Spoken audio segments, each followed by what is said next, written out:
Blog Talk Radio.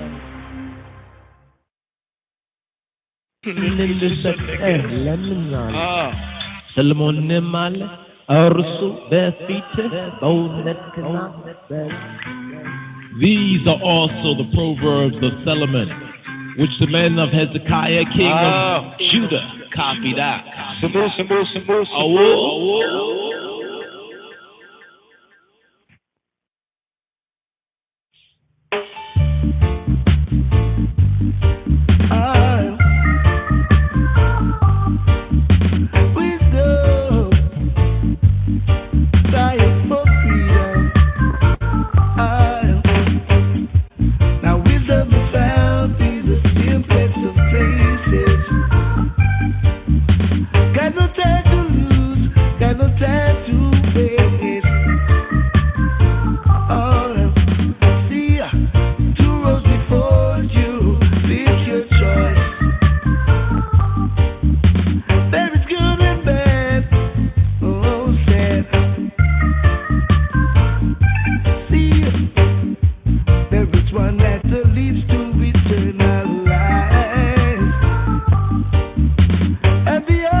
Salamta Beteseb.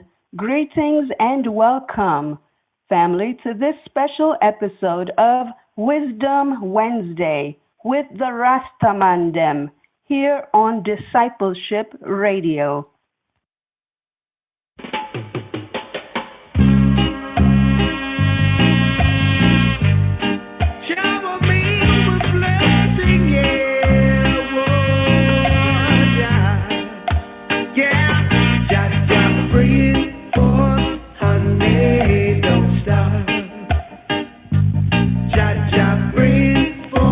Milk and honey, don't stop.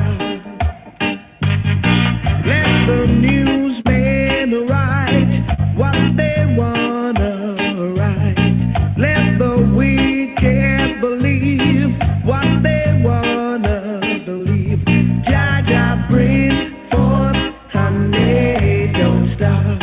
No, Jaja, bring forth milk and honey, don't stop. Let the sufferers be always strong, and give dreadnoughty the power to be true and strong. Jaja, bring forth honey, don't stop. No, Jaja, bring forth milk and honey, don't stop. No, no, no.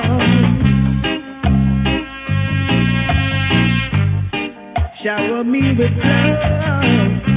Ooh, yeah, yeah. We don't care for Dante, no job.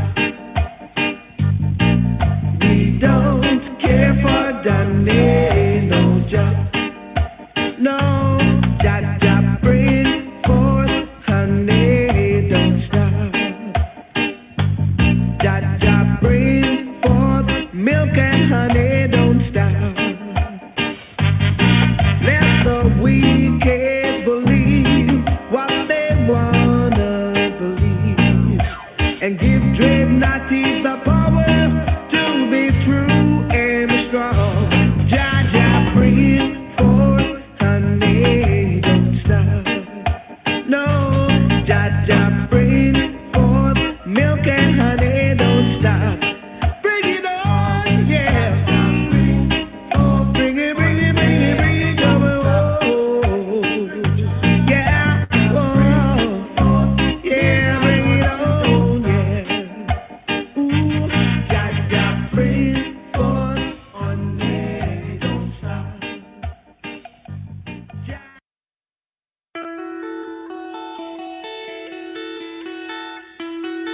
Jah Rastafari, give it and raise it out to fire night. Jah Almighty,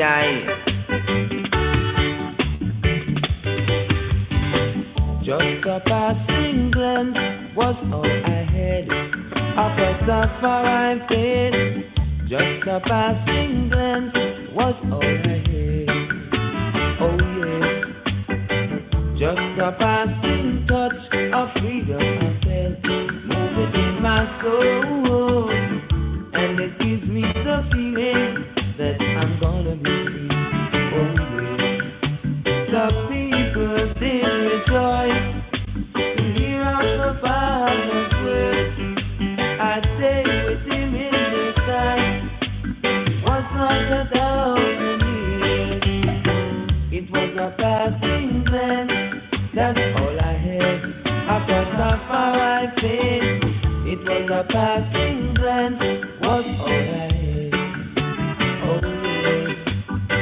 Just a passing touch of freedom I felt, moving in my soul, and it gives me the feeling that I'm gonna be free.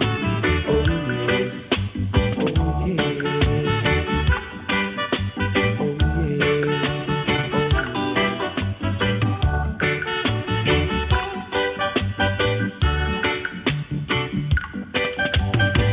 Just a passing glance was all I had. Across the far face. Just a passing glance was all I had. Oh yeah. Just a passing touch of freedom I felt, moving in my soul, and it gives me the feeling that I'm gonna be free. Oh yeah. The people did rejoice to hear of the Father's word. I stay with him in the sight. Was like 1,000 years. It was a passing glance. That's all I had. Across the far faith. It was a passing glance. That's all I had. Oh Just a passing touch of freedom I felt moving in my soul, and it gives me the feeling that I'm gonna be free. Oh yeah, so free, so free, so free.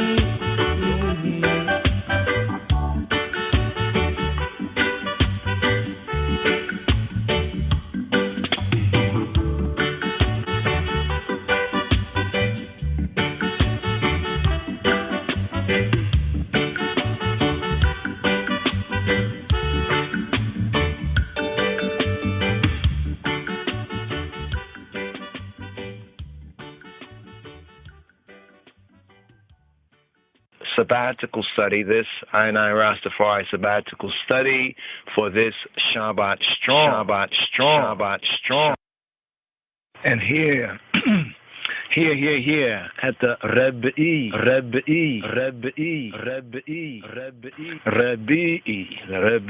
the fourth Aliyah for this Shabbat.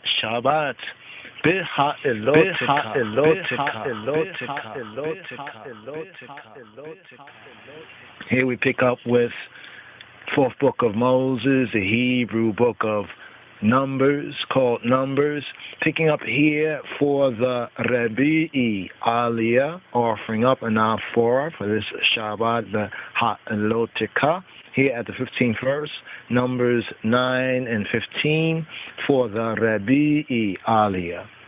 Uwa biyoma hakima etaha mishkana ksa hey anana etaha mishkan le ohela ha edut u ba ereva yihye Allah ha mishkan k mar'e eish Adaboker.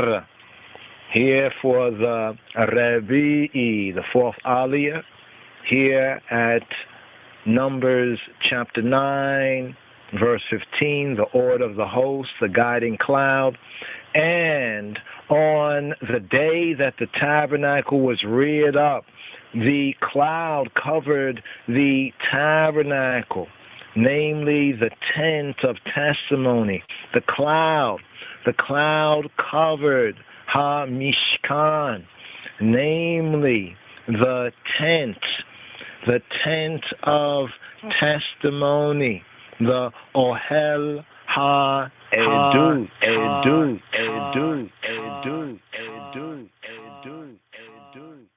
And at evening, there was upon the tabernacle, as it were, the appearance of fire until the morning, ad boker. So it was always. The cloud covered it by day, and the appearance of fire, by night. And when the cloud, the Anan, was taken up from the tabernacle, then after that the Bnei Yisrael, the children and sons of Israel, journeyed. And in the place, the Makom, where the Anan, the cloud, abode, there the Bnei Yisrael, the sons, the children of Yisrael, pitched their tents. At the command of the Yahweh, he who be, the Bnei Yisrael journey. And at the command of Yod-Heh, Weh-Heh, he who be, who he be, who he be, who he be, who he be, who he be, who he be, who he be. They pitched at the mouth. All fi Yahweh, all fi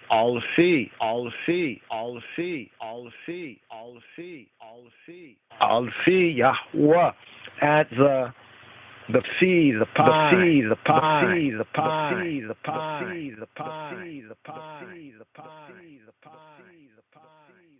all fi Yahweh at the mouth of the Yahweh, the Bnei Yisrael journey. And We'alpi Yahweh, We'alfi Yahweh. And at the mouth of the Yahweh they pitched, as long as the cloud Ha'anan abode upon the tabernacle, they rested in their tents. And when the cloud tarried long upon the tabernacle many days, then the Bnei Yisrael, the sons, the children of Yisrael, kept the charge of the Yahweh and journeyed not. And so it was when Ha'anan, when the cloud was a few days upon the tabernacle, according to the commandment, the mouth of the Yahweh, they abode in their tents. And according to the mouth, the commandment of he who be, who he be, who he be, who he be, who he be, who he be, according to the commandment of he who be, who he be, they abode in their tents, and according to the commandments, the mouth of he who be, they journey. And so it was when the cloud abode from evening to the morning, and that the cloud Ha'anan was taken up in the morning, then they journey, whether it was by day or by night. That Ha'anan, the cloud, was taken up, they journeyed, or whether it were 2 days or a month, a moon, or a shana, a year, that Ha'anan, the cloud, tarried upon the tabernacle, remaining thereon, the Bnei Yisrael abode in their tents, and journeyed not. But when it was taken up, they journeyed at the commandment, at the mouth, al-pi Yahweh, al-fi Yahweh, at the mouth of Jehovah. They rested in their tents, and at the mouth, the commandment, al-pi Yahweh, at the mouth of Jehovah, they journeyed. They kept the charge of the Yahweh at the commandment, al-pi Yahweh, al-fi Yahweh, b'yad Moshe, at the commandment, the mouth of the Yahweh, by the yad, the hand of Moshe, the hand of Moses.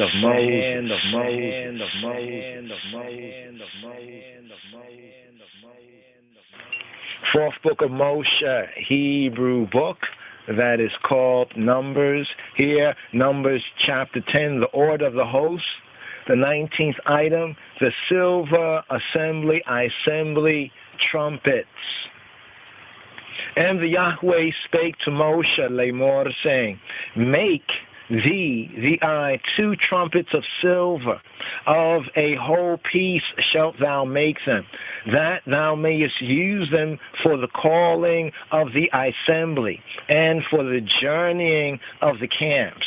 And when they shall blow with them, all the assembly shall assemble themselves to the eye, at the patach, the door of the tabernacle of the congregation, the ohel moed, the tent of meeting, of the appointment. And if they blow but with one trumpet, then the princes, which are the heads, the nasim, hanasim, the princes, which are the roshei, the rases of the thousands of Yisrael, shall gather themselves to the eye. When ye all blow an alarm, then the camps that lie on the east parts shall go forward. When ye blow an alarm the second time, then the camps that lie on the south side shall take their journey. They shall blow an alarm for their journeys. But when the aggregation is to be gathered together, ye all shall blow, but ye all shall not sound an alarm. And the sons of Aharon, of Aaron, the priests, ha-Kohanim, shall blow with the trumpets, and they shall be to you for an ordinance, forever, throughout your generations. And if ye all go to war in your land against the enemy that oppresseth, rephrase that, downpresseth you, then ye all shall blow an alarm with the trumpets, and ye all shall be remembered lifnei Yahweh Elohim, before he who be your Elohim, and ye all shall be saved from your enemies. Also in the day of your gladness, and in your solemn days, and in the beginning of your months, your moons, ye all shall blow with the trumpets over your burnt offerings, and over the sacrifices of your shalamim, peace offerings, that they may be to you for a memorial before your Elohim. Ani Yahweh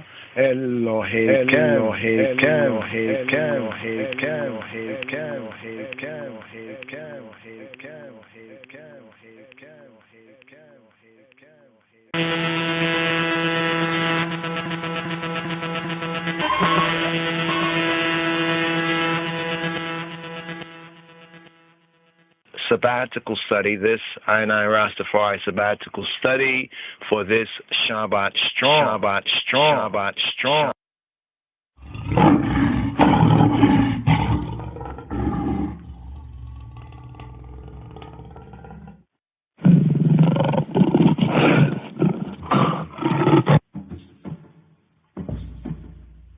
One who have left very important words tonight, even concerning the most important issues facing us right now. The relatedness of the nation, the relatedness of the families of the earth, the Hebrew people who went through all the different nations and became the dispersing of the diaspora. And the coming together now is very, very important, and it must be sincere and genuine. So I think the Old Testament says, with those who have grown in the house of Israel, eat not strangers among the house of Israel, and keep the traditions of Israel, and keep the faith of Israel, and keep the covenant of Israel. The seed of Israel. Blessed Lord. But we was with him from the first time. That is why we know it. Yeah.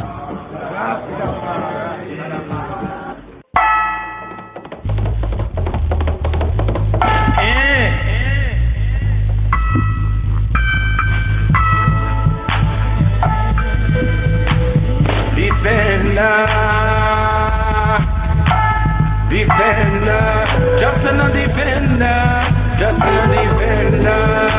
a defender of the street, but the wicked are campaign aside for my game.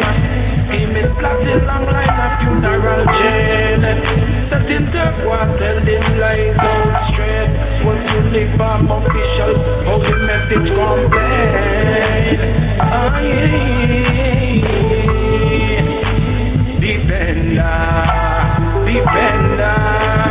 Defender of the knowledge and faith. Again, a King Selassie, I the first I came.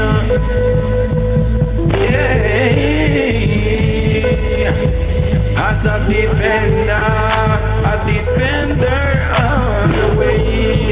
Shining star, galaxy of split XL. Origin spell backward, Negro insane. Right up in a them ambience and dying game. Just a defender, just a defender.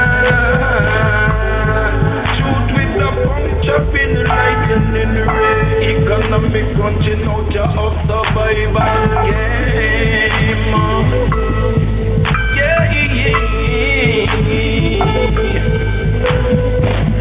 It's a vicious, passive, aggressive city looking well tamed.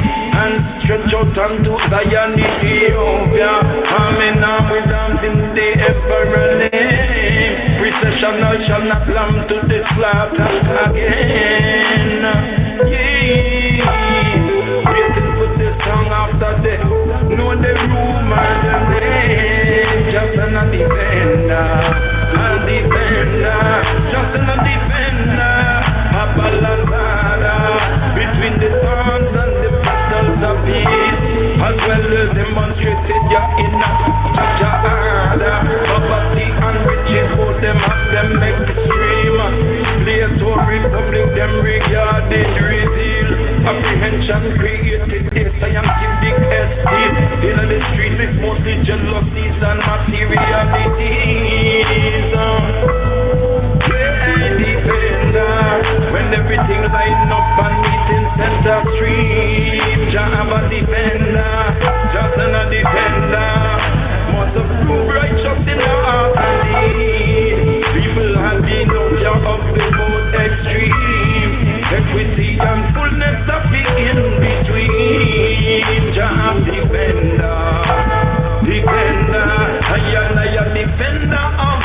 them will defend Jehovah was in a Sochi gangster by woman land.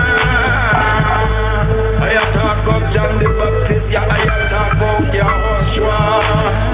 John Psalm 69 verse 4, yeah. John Psalm 69 verse 5, yeah. John 30 and 31 of 69 Psalm, yeah. I'm a defender. I'm a defender of Zion, Anayata, yeah. I defender of Zion, still of the I know she's the God,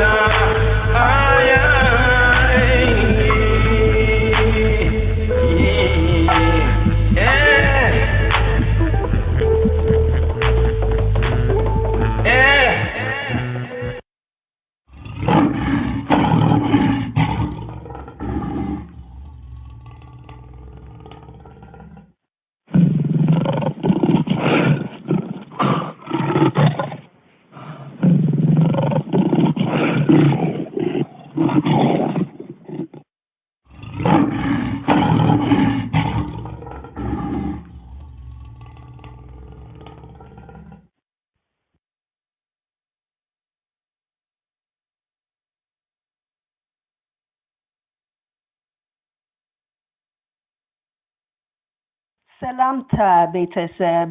Greetings and welcome, family, to this special episode of Wisdom Wednesday with the Rastamandem here on Discipleship Radio.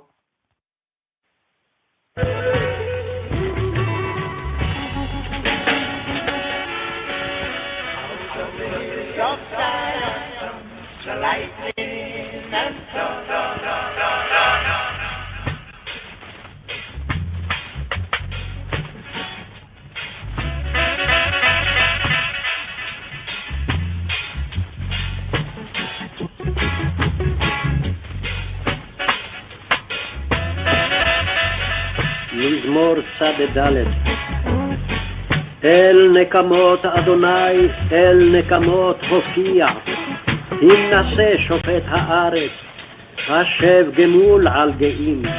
עד מתי רשעים אדוני, עד מתי רשעים יעלוזו, יביעו ידברו עתק, יתאמרו כל פועלי הבל. עמך אדוני ידכאו, ונחלתך יענו, אלמנה וגר יהרוגו, ויתומים ירצחו. ויאמרו לא יראה יה, ולא יבין אלוהי יעקב. בינו בוערים בעם, וכסילים מתי תשכילו. הנוטע אוזן הלא ישמע, אם יוצר עין הלא יביט. היוסר גויים הלא יוכיח, המלמד אדם דעת. אדוני יודע מחשבות אדם, כי הם הבל. אשרי הגבר אשר תייסרנו יה, ומתורתך תלמדנו. להשקיט לו מימי רע, עד יקרא לרשע שחת. כי לא יתוש אדוני עמו, ונחלתו לא יעזוב. כי עד צדק ישוב משפט, ואחריו כל ישרי לב. מי יקום לי עם מרעים, מי יתייצב לי עם פועלי אבן. לולא אדוני עזרת לי, כמעט שכנה דומה נפשי. אם אמרתי מה תרגלי, חסדך אדוני יסעדני. ברוב שר אפי בקרבי, תנחומך ישעשעו נפשי. היי חברך כיסא אבות, יוצר עמל עלי חוק. יגודו על נפש צדיק, ודם נקי ירשיעו.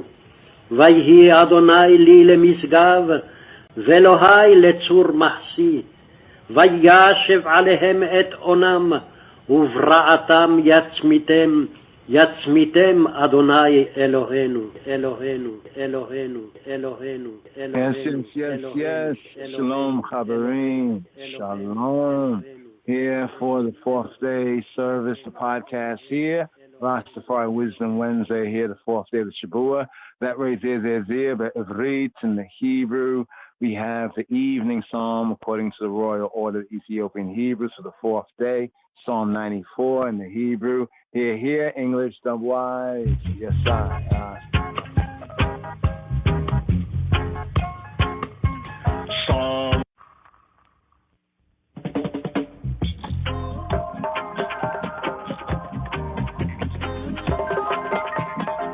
Psalm 94.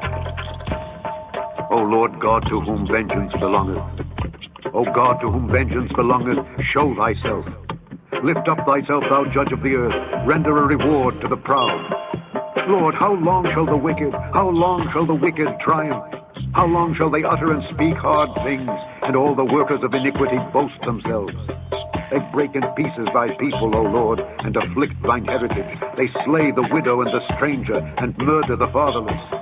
Yet they say, the Lord shall not see, neither shall the God of Jacob regard it. Understand, ye brutish among the people, and ye fools, when will ye be wise? He that planted the ear, shall he not hear? He that formed the eye, shall he not see? He that chastiseth the heathen, shall not he correct? He that teacheth man knowledge, shall not he know? The Lord knoweth the thoughts of man, that they are vanity. Blessed is the man whom thou chastenest, O Lord, and teachest him out of thy law, that thou mayest give him rest from the days of adversity, until the pit be digged for the wicked. For the Lord will not cast off his people, neither will he forsake his inheritance. But judgment shall return unto righteousness, and all the upright in heart shall follow it. Who will rise up for me against the evildoers? Or who will stand up for me against the workers of iniquity? Unless the Lord had been my help, my soul had almost dwelt in silence. And I said, my foot slippeth. Thy mercy, O Lord, held me up. In the multitude of my thoughts within me, thy comforts delight my soul. Shall the throne of iniquity have fellowship with thee, which framest mischief by a law? They gather themselves together against the soul of the righteous, and condemn the innocent blood. But the Lord is my defense. My God is the rock of my refuge. And he shall bring upon them their own iniquity, and shall cut them off in their own wickedness. Yea, the Lord our God shall cut them off.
Sabbatical study, this I Rastafari sabbatical study for this Shabbat strong, Shabbat strong, Shabbat strong, Shabbat strong, Shabbat strong, Shabbat strong, Shabbat strong, Shabbat strong.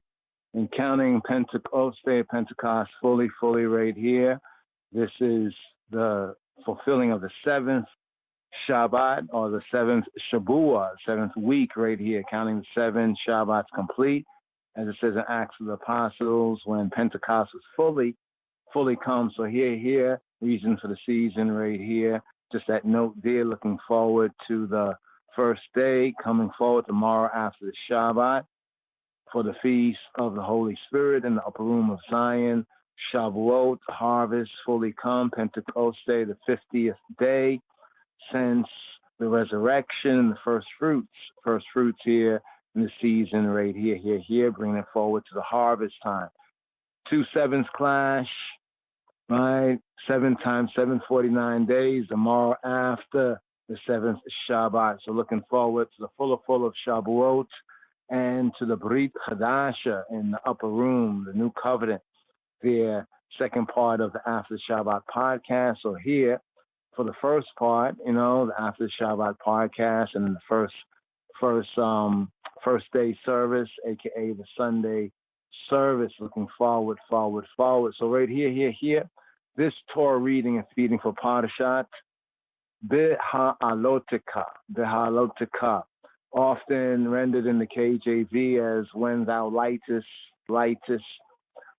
or from Hebrew, some will bring it out as when you step up, when thou steppest, when the eye steppest up, to cause the light of the lamps to ascend, to go up. Here, alotekha. So here, this Torah reading and feeding right here at the fourth day, has the aliyah for the fourth day right there. That was on the cloud. The cloud spoke about the cloud over the Mishkan, how the cloud led the Beit Yisrael, the Beit of Israel. Then also we have the two silver trumpets, Te Hatzotzarot, Kesef, the two trumpets made out of silver right there, the signaling of the camp, the gathering of all Israel. We have the tekiah, right, of both of the trumpets. Then the gathering of the leaders, the Nesim, the princes. We have the tekiah, one trumpet, one blast of one trumpet, and the departure from the camp, a tekiah, like a long blast, and then we will have the teruah, and then the tekiah of both trumpets. So that signaling right there, the gathering of the camp. But here, picking up with the overview for this 36th sabbatical study, for this Shabbat Strong, we have right here Yisrael, the Beit Yisrael, the house of Israel, the Beit of Israel, the Bnei Yisrael leaves Har Sinai, leaving Sinai. So now after this, the Torah records right here that the Bnei Yisrael, once getting those instructions, they broke camp. They broke camp on what is called today ER 20th. ER 20th. What is ER 20th?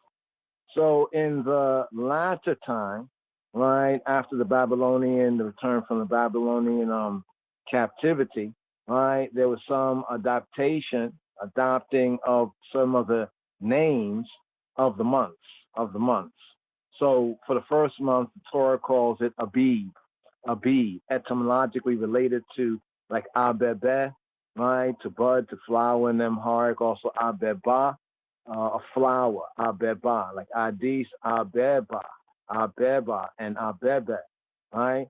Ababa, that's a little different right there. That's an affectionate name for father. But we have the first month, Abib, right? Abib. Now, after the Babylonian, the captivity, we have this, even some of the months, even within the scripts later on in the historical narrative, after like Ezra, Nehemiah, after that declaration of Koresh or Cyrus, of the return to rebuild the wall of Jerusalem, to rebuild the temple, we have the name Nisan for the first month. So Torah-wise, it's called Abib, and later it was also referred to as Nisan. Then for the second month, which is known as ER, is actually in the Torah, it does have a name, right? So-called, you find it in, I think, First Kings chapter 6, verse 1. There, the translator, KJV, calls it Ziph or Ziph. Right? Others refer to this month, the second month, as Ziv. But when we look at the Hebrew, more correctly, Afro-Shemitically, as Ziw. Z-I-W would be the, bringing out of the Hebrew. But this month is referred to as ER. So we have a little point of reference here from the scripts, right? Because only a few months are really named directly in the scripts. The first and the second, we can find reference names in the scripts, right? The other months are usually referred to as 3rd, 4th, right, all the way to the 12th. And, of course, at sometimes the intercalary month, the extra 13th month, Hebraically, according to the lunar solar calculation. But where do we find this particular month referred to as Ziv, right? By Martin Yehudi, Ziv. It comes from the Hebrew Zu. Zu. But in KJV, it's referred to as Zif, right? But here, Zu refers to the origin of the word radiance and brightness. Radiance and brightness. Here, let's bring the scripts here, found in 1 Kings chapter 6, verse 1. So scripture-wise, the names given to the first and the second month, and the other months referred to as their particular number, right? But some of the later months, after the Babylonian captivity can also be found. But here, for the second month, concerning Yisrael, the Bnei Yisrael leaving Sinai, Har Sinai, Mount Sinai, we find this in the KJV, 1 Kings chapter 6, verse 1. 1 Kings chapter 6, verse 1. And it reads, And it came to pass in the 480th year after the children of Israel, the Bnei Yisrael, were come out of the land of Mitzrayim, the Tawi, the two lands, in the 4th year of Solomon's reign over Israel, in the month Zif, here KJV, Z-I-F. That is the second month that he began to build the house of Yahweh, right? Some say the Hebrew began is built, right? That he built the house of Yahweh. So KJV has began, the Hebrew brings out more of the sense of built. But it's here in this particular verse here in 1 Kings chapter 6, verse 1. Chapter 6, let's see if we get the Hebrew here. Wayahia bishemonim shana. Wayahia bishemonim shana with arba'a me'ota shana li'at b'nei Yisrael me'eretz Mitzrayim ba'shana ha-ri'ita b'chodesha ziu hu ha-chodesh ha-sheni limloka shlomo al Yisrael Wayiven ha-bayit la-Yahuwah.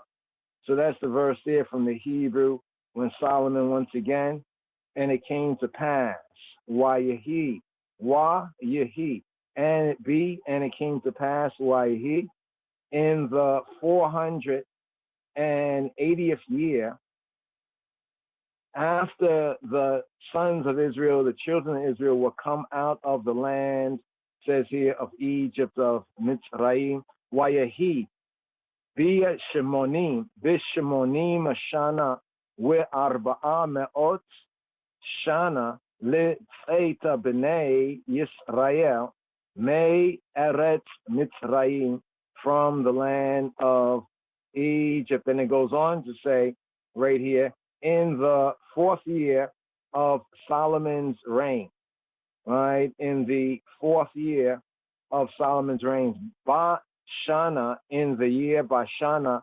Ha-Rebe'it,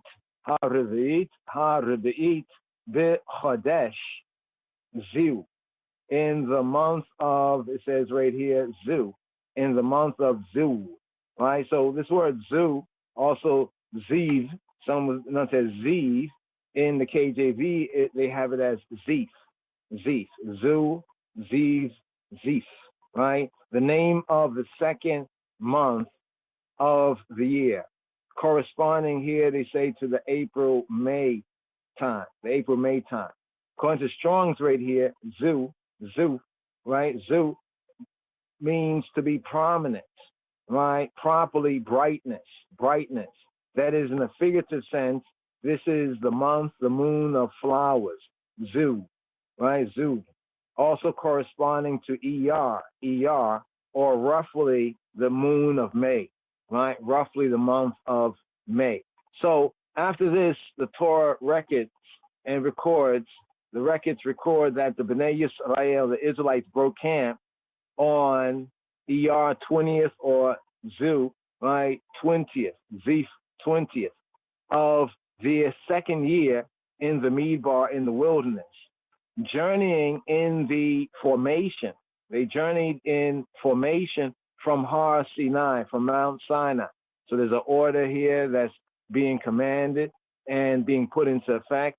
And they journeyed in formation from Har Sinai, Mount Sinai, where they had been camped for nearly a year, nearly a Shana. It was at Sinai that Moshe had first set up HaMishkan, the Mishkan, the sanctuary, the dwelling place, dedicated, livicated the priesthood, the kahuna, and taught Ha'am, the people, Ha-Mitzvot, the commandments of Ha-Torah, of the instruction.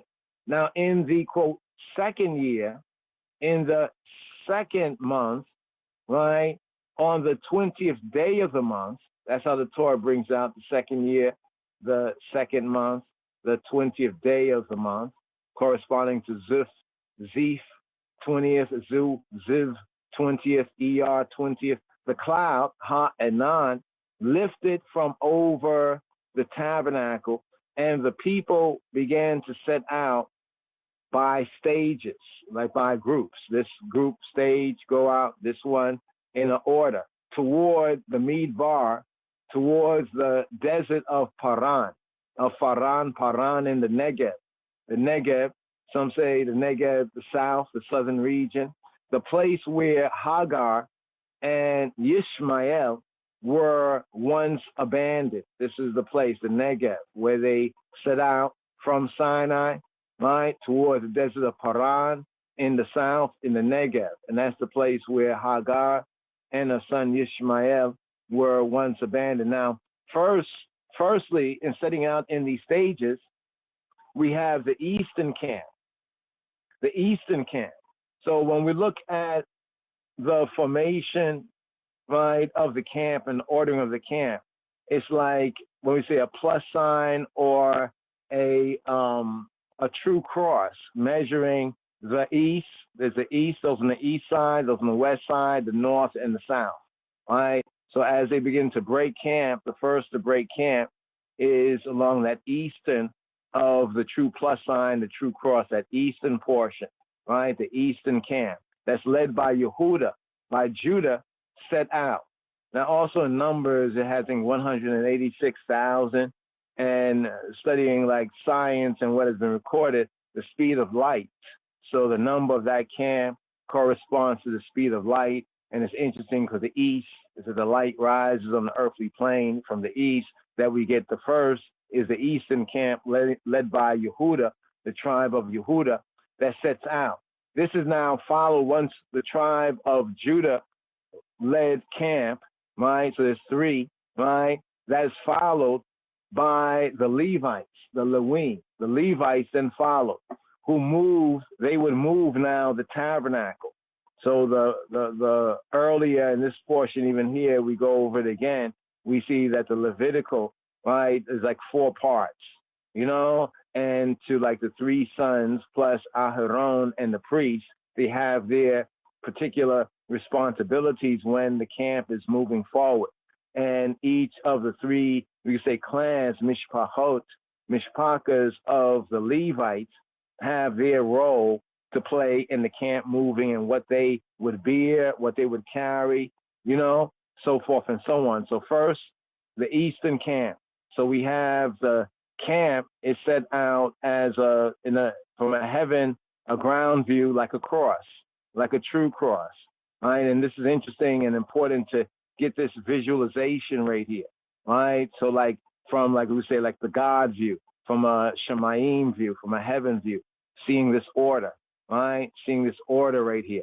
So the eastern portion, the 3 tribes, along with Yehuda, Yissachar, right? Yissachar, Yehuda, and Zebulun, they now set out, and now the ones to follow them right, are the Levites who are now moving the whole tabernacle.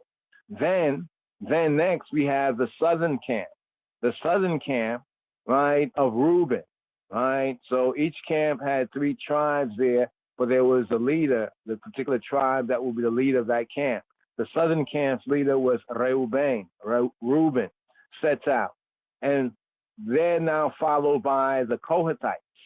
The Kohathites who carried the tabernacle's holy of holy furnishings, the sacred furniture, like the menorah, the lampstand. And also we have the table, the shulchan, and so forth and so on. But all of the items in the Kodesh, the holy place, the sacred furnishings, being carried by the Kohathites. Then we get the western, right? The western camp. The western camp of Ephraim. That included Manasseh and Benjamin. So the western camp, led by Ephraim, includes Manasseh and Benjamin. They set out. And then they're followed by the northern camp of Dan, of the tribe of Dan, led by the tribe of Dan. And that camp is Asher and Naphtali. Asher and Naphtali are in the camp of the north, the northern camp, and they serve the camp led by Dan. The northern camp served as like a rear guard, right, for all the other camps, right? It is unclear, based on just reading the scripture right here, whether the Ark of the Covenant, the Aron HaBarit, was dispatched ahead to lead the camps in the Midbar. So it's not really clear right there. And we go over Numbers chapter 10, verses 33 to 35. Numbers chapter 10, verse 33 to 35. So they set out from the mount of the Lord of Yahuwah, 3 days' journey. And the Ark of the Covenant, the Aron HaBarit of Yahuwah, went before them 3 days journey, to seek out a resting place for them. Verse 34, and Ha'enan, the cloud of Yahuwah, was over them by day, whenever they set out from the camp, from the camp. Verse 35, and whenever the ark, Ha'aron, when the ark set out, Moshe said, arise, O Yahuwah, and make your enemies be scattered, and make those who hate the eye flee before the eye. Verse 36, and when Aaron, the ark, the tabot, when the ark rested, he said, return, O Yahuwah, to the 10,000 thousands of Yisrael. This was like the watchword, the password, the watchword when the ark set out, right? And when it rested, right? So one thing that's not overtly said is when the ark, when the ark was dispatched, based on that right there.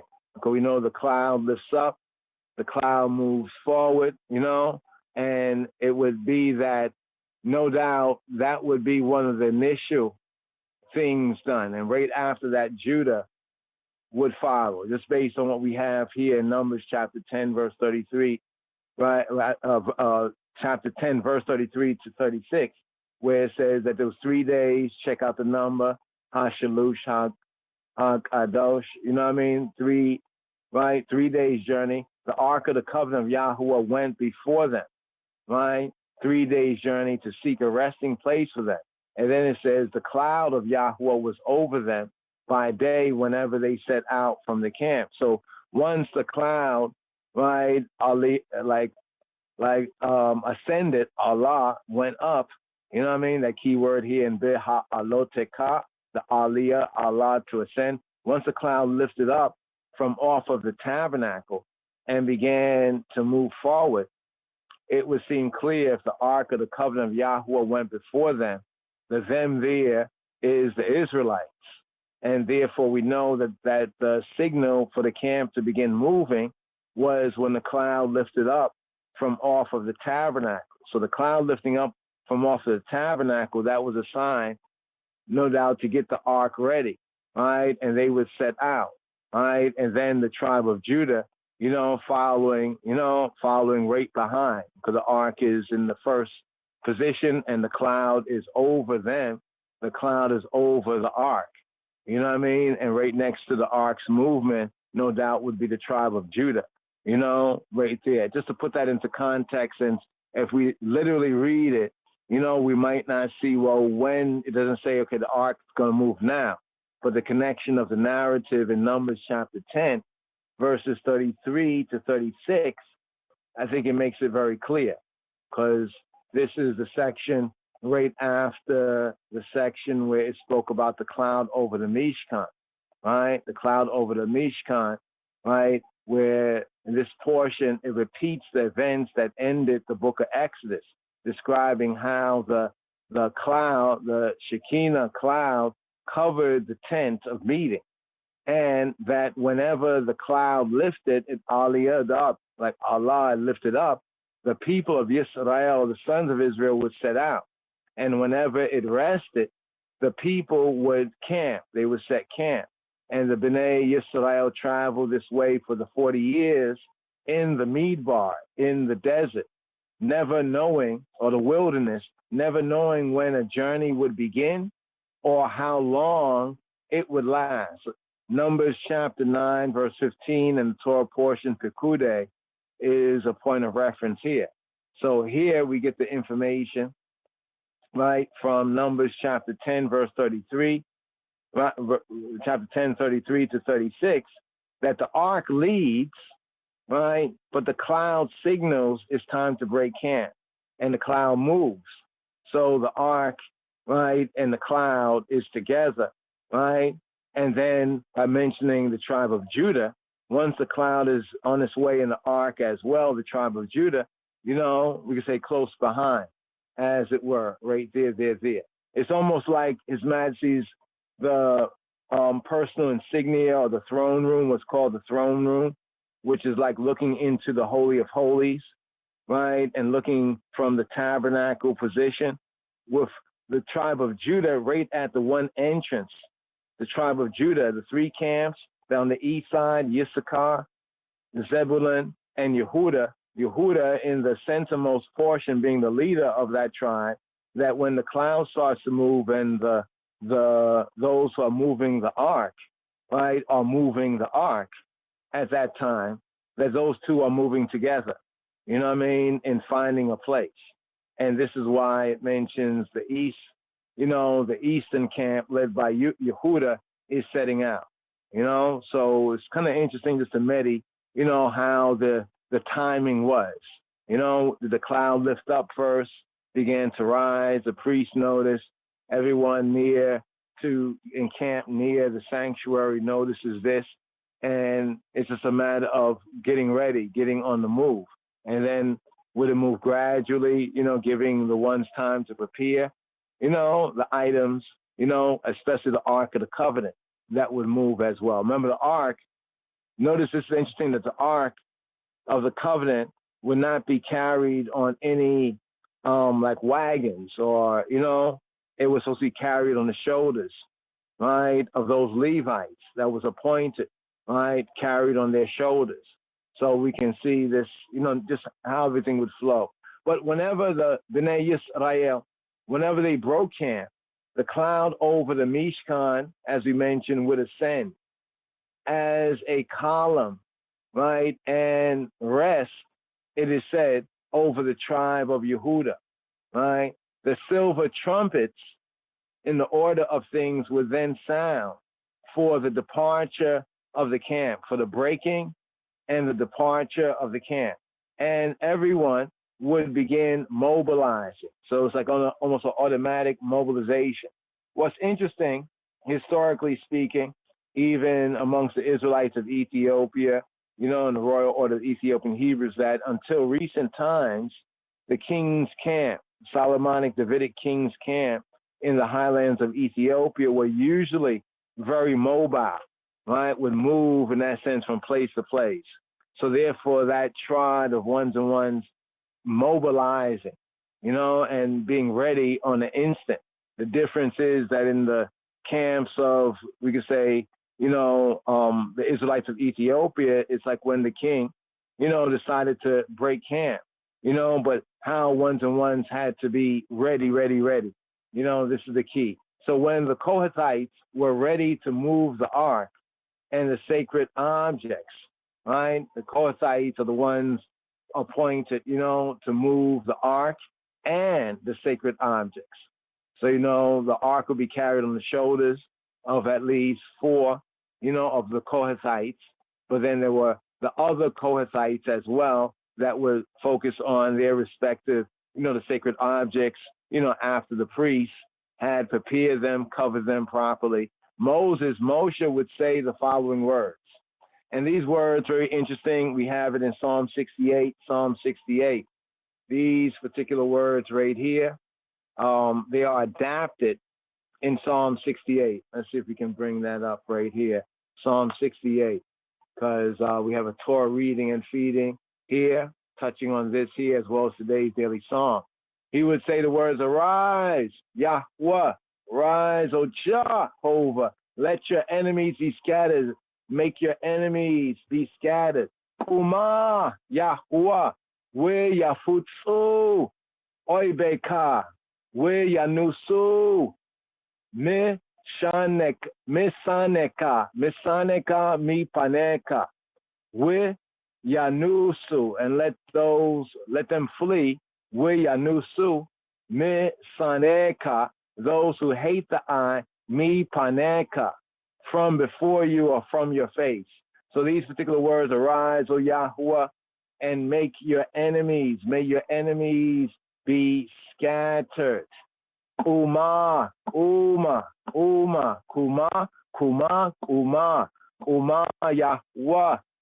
we yafutsu, from put, right? Put means like to scatter. Yafutsu, may they be scattered. May they be scattered, flattered and shattered. May they be scattered. We yafutsu, oibeka. V'yafutsu, oibeka. We yafutsu, oibeka. Oibe, right? Oyeb, enemy. Oibeka, the I, male enemies. We yanusu. Yanusu, from noose, to flee. We yanusu. May they be like fled in a sense. May they flee, may they be fled. We yanusu. Me saneka. Saneka is from sane. Sane is like the hate. It's the word for hate, like to hate as a verb. Sane. Me saneka. Me saneka. They who hate the I. Speaking to Yahuwah, who is saying to Yahuwah, Uma, to rise, O Yahuwah. Arise, O Yahuwah. Be scattered, your enemies. We yafutsu oibeka. Be fled. We yanusu. Misaneka. Those who despise the I. Mi paneka. From your paneh, from your face, from your perception, the sense of before the eye. And so when the trod was completed, and the cloud had stopped moving, and the camps then would be set up. Then the camp will be set up wherever the cloud, right, and the ark stopped. There, the camp will be set up, including the Mishkan. In fact, that's the first thing, is wherever the cloud stopped, and stood, that's where the Mishkan, that's where the sanctuary, the courtyard, the furnishing, everything would be set up right there. So the cloud would symbolize, the heart of the camp, the Ohel Moed, the tent of meeting, and the courtyard of the camp, right? And then the other camps, especially the 4 camps, they would position themselves appropriately. So we have the camp of Judah, right? Judah would be where? Judah would be at the east side, right? The south side, right? We will have Reuben, right? The camp of Reuben. The west side, Ephraim, camp of Ephraim. And on the north side, vis-a-vis in position to all this will be in position to the sanctuary. So we actually see when we use like a compass. So on a level, the camp was set like on the cross lines of a compass, right? So on the north side, Dan and that camp will be positioned on the north side. So just imagine the courtyard as like a rectangle. So wherever the cloud stopped, right, vis-a-vis to the four corners of the earthly plane, that is how the camp will be set up. The main camp, the holy place, the Mishkan, and then all the other camps in their relative positions, right? So the cloud would not, right, descend on the Mishkan. Some say that the cloud, right, would still be like ascended, but it would not descend upon the tabernacle. However, until Moses prayed the following words, all right, these following words right here: return, O Yahweh, to the 10,000 thousands of Yisrael, to the 10,000 thousands of Yisrael, according to Numbers chapter 10, verse 36b. So we have Numbers chapter 10, right? Chapter 10, verse 36, the A part of the verse, when the ark was setting off, and then also compare that with Psalm 68, the rephrasing of that in Psalm 68, the readaptation of that. But here's what it said when now the cloud is ready to settle down, right? And the camp is ready to encamp. Moshe would say, Shuvah, Shuvah, Yahweh, Shuvah, Shub. Shub means to turn as a verb. Shub means to turn, to return, the sense of to come back in that sense. So here we have the sense of it with like a command to he who be, Shuvah, Shuvah, Shuvah, return, Yahweh, Shuvah, Yahweh, return, O Yahweh, Ribibot, Rivivot, Ribibot, Rebaba or Revava, modern Hebrew, Revava, Rebaba, Rebaba. Rebaba, a noun plural, means a multitude. Rebaba, Ribaba, Ribaba, a multitude, a myriad. The sense numerically is like a 10,000, a 10,000. So here we have it in the feminine plural. So already it has a meaning in its base sense, Rebaba, of a multitude, a myriad, 10,000, right? Now we have this pluralized, like Ribibot, Ribibot, Ribibot with the feminine plural constructive sense. So this is to say Ribabot, Rivavot, the tens of thousands of Alfei, Alfei from Elef. So in Hebrew, to say thousand, we say Elef. It's like pointing really matters, and the proper pointing really matters, and recognizing that Hebrew has 7 primary, like the Ge'ez in the ancient Afro-Shemitic language, 7 primary, you would say, vowels. For the Elef, right, we have the Aleph, the first letter is Aleph, right? We have Aluf, like a leader, a chief, Aluf. So the pointing is important. But here, the Elef, right, Elef means like 1,000. It's like thousands. Elef is thousands. It's like a noun, masculine, plural, Elef, right? Thousands, to say like many clans, many companies, like thousands. Elef, Elef, right? This is from the verb sense, the alaf sense of the verb right there. But here in the constructive sense, alfei means like thousands, companies of thousands, clans of thousands of. Alfei Yisrael. So we have Rivabot, Alfei Yisrael. Brings out the sense of the 10,000s of thousands of Yisrael. The 10,000, like the multitude of the 10,000, the myriads of the 10,000s of the thousands of Yisrael. Revivot Alfei Yisrael. So this is what Moshe would say, right? to the cloud descending on the Mishkan, the holy place, and the camp being officially set up, and the ark being in place, and the ark being at rest. Shubah Yahuwah Ribibot Alfei Yisrael. Return, O Yahuwah, to the myriads of the tens of thousands of the thousands of Yisrael, of Israel, the Prince with El, the Almighty, he who strive and prevail with the Almighty Eye. So today, these same Pesukim, Pesuk, a verse, Pesukim is like verses. They're recited. These verses are recited even today. And from such a time, these verses are recited when the Sefer Torah, or the Torah scroll, when the Torah scroll is taken out of the ark in the Hebrew gathering, in the Me'od, called the Me'od, later the Knesset, the synagogue, the gathering together, the Yehudi church, right, during the Torah processional at services. So there's like a Torah processional. So it's almost like when the scripts are brought out, right? When the scripts are being brought out, then we have the first part of Numbers chapter 10, verse 35, right? Verse 35 right here.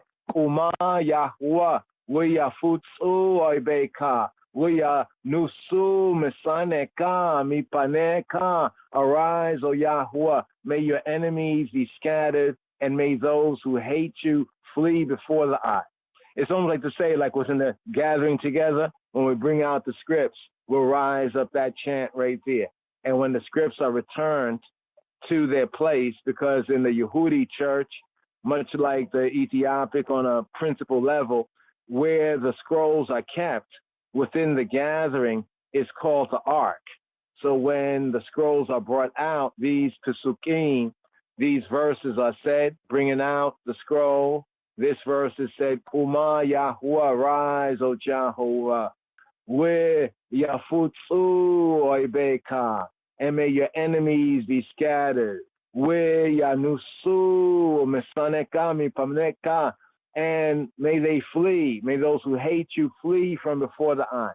And in putting up the scrolls, Shubah Yahuwah, Rebebot Alfei Yisrael.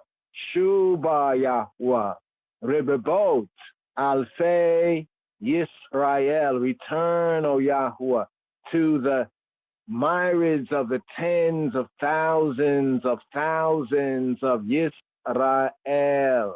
Yes. Praise be. So here, just coming to a fullness, going over some of the topical themes right here. One more theme right here. So for right here, touching on the theme, this is under the theme of Yisrael, right? The Beit Yisrael, the Beta Israel leaving Har Sinai, how the camp is broken. When the camp is broken, what is the order, the formation? What's the passwords, what is said? When the ark is setting out, and when the ark comes into the new tabernacle, and when she comes to rest, what is said right there. This can be used for bringing out the Torah scrolls, as well as putting up the scrolls. So in a sense, we can learn this and applying that principle even in the temple, in the Brit Hadasha, to when we open up the scrolls. You know what I mean? When we open up the scrolls, we rise up the chant, arise, O Yahuwah, may your enemies be scattered, and may those who hate the eye flee before the eye. And when we're sealing up, return, O Yahuwah, to the hosts of Israel, to the thousands, right? The 10,000 thousands. Next item right here, briefly, is Jethro. Remember Jethro?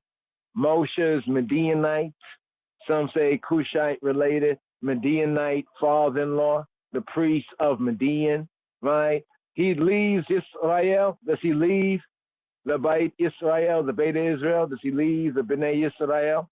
Now when the Beta Israel, the Beit Israel broke camp to finish its trek to the promised land, we had the Torah portion known as Jethro, Moshe's father-in-law, his chotain, said he would return to Midian. Moshe, we have in the narrative, Moses appealed for him to stay with them and to share in Yahweh's barakah, in Jehovah's empowerment to prosper of Yisrael. Now, from study of the Torah, it seems somewhat unclear overtly, however, whether Yitro, whether Jethro, whether Yotor stayed with the Bnei Yisrael, with the Israelites, as a Ger Tzedek, like a righteous stranger, so to speak, Ger Tzedek, or if he actually went back and returned to Midian, right, to Median, right? One midrash, one study, it says and relates that he chose, actually, the result of their study on this question, whether Yitro, Moshe, his father-in-law Jethro, left Yisrael. One study says that he chose to stay with the Beta Israel and the sons of Israel, the Bnei Yisrael. And his descendants, it is said, became members of the great assembly called the Sanhedrin, the great assembly, right? The Zekanim, the Zekanim, like the elders, right? The Zekanim, right? The elders, Zakan, the elder, the Zekanim, the elders who judge Yisrael, the elders who judge Yisrael. Now, one Ibn Ezra, he puts forward the suggestion that Chobab, right, is Moshe's brother-in-law. That is the brother of Zipporah, Moshe's Eshet, his Isha, his Orset, his wife. And that Reuel is another name for Yitro. Because interesting, in the narrative, we get Jethro, and then it seems as though there are other names associated like Hobab, and like Reuel. So one scholar of Torah, Ibn Ezra, put forward the suggestion that Hobab is actually Moses' brother-in-law, the brother of his Isha, his Eshet, his wife, Zipporah, and that Reuel is another name for Yitro, right? And there's some Yehudi, Ha-Yehudim commentaries on this subject, which are interesting as they point to scripture and how that may be interpreted regarding such questions right here, providing various interpretations, some interesting interpretations, some that are very much worthy of one's and one's hearing, and come, make I and I reason, right? We're going to move forward right here, looking at the time and what we seek to bring forward with today's daily psalm. There's a section of the Tabera, or Tabera, the Tabera, where the people had complained. All right, we'll pause on that right here concerning the mixed multitude and, some of the, I'll say, politics, the policies and the different movements in the camp with the mixed multitude and the tribes, what happened in the Mahane in the camp, and even the elders, what went on with the rabble, the mixed multitude, and how that became a situation, within the camp. It's like basically the mixed multitude complained. And then the Bnei Yisrael, then the sons of Israel complained. Remember, the mixed multitude was like when they say Jew and Gentile, right? It was like the Gentiles complained and then caused the Bnei Yisrael to complain, and that was a whole Tabera. Tabera has a sense of like fire burning. Tabera, right? Tabera, right? Also, we have Miriam and Aaron's Lashon Hara, right? The Lashon Hara, that the evil speech, the gossip, and also the case of the Mitzora, the case of catching leprosy. This is why the so-called leprosy, more better, is skin disease, is defined Torah-wise as skin disease. right? And it's thought that the Lashon Hara, the evil tongue, the unkind tongue, the gossip, chatty-patty tongue, what the tongue can do, as we have in, I think it's James, when James talk about what a small member the tongue is, but how it can be unruly and what sorts of fire it can start. I think it's in James, Epistle of James, where he speaks that way about the tongue. And what's interesting is that we have two further incidences in this alotekha, this 36 Torah reading and feeding. It's a tabera, where the people complain. Right? What caused the complaint? Simply put, mixed multitude complain. The other peoples, other nations, and mixed people, but that had faith or professed faith in what the Israelites were doing and what Yah was doing with the Israelites. And then the Israelites complained, and like about debtors. It was a debtors complaint, about the conveniences that they used to have when they were still in the Tawit, when they were still in captivity. And we get a very interesting reasonment there. I'd like to just zoom in on that. Hopefully, Yah willing, having a chance moving forward. And then the Miriam and Aharon's Lashon Hara, even though it was mainly Miriam, that was like a ringleader. Aaron, he did give ear, in the pe-al-pe, the pe-al-pe, like in the, like the mouth to mouth, like in the ear to ear, like in the gossip and the speaking directly about it. So it was Miriam that was putting this forward and what had happened. So often it's thought that leprosy or the skin disease was connected with the evil tongue, the unkind, hurtful, harmful use of the tongue, right? Created, according to the Torah, situations of called leprosy or skin disease. Right, of skin disease. You know what I mean? And it's a very interesting subject matter. One say, well, this is Miriam. What's any other example? Remember Moshe?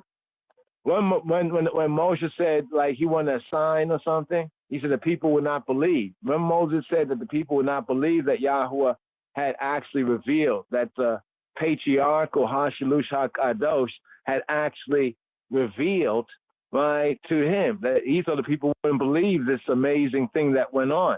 And he said, like, what will he do? So he basically inferred that the people of Israel would be unbelievers. And so when Yahuwah gave him the sign, you remember the sign of the serpent, grabbing the snake by the tail, and also his hand in his bosom.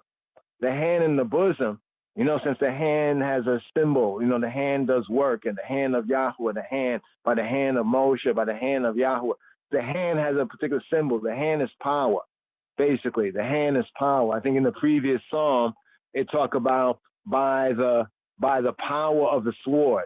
In the Hebrew, that verse is read by the hand of the sword. Even when it says about death and life is in the power of the tongue.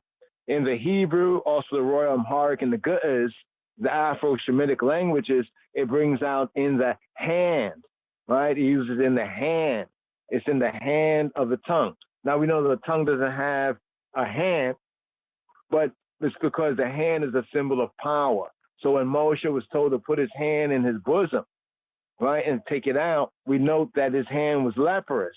And then we compare this with the consequence of Miriam's Lashon Hara, when she spoke against the Ethiopian wife of Moshe, the Cushawite, what had happened to her, because she spoke Rara, right? She spoke Hara, and she spoke Chara, right? She talked shite, basically, and that was not to the benefit, like tail-bearing, what tail-bearing can do to a group, a community,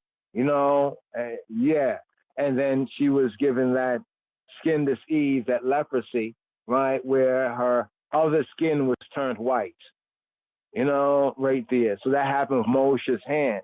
And the reasoning on, well, why did that happen to his hand? The connection that most people miss when they read it just casually is that Moses had actually spoke Lashon Hara.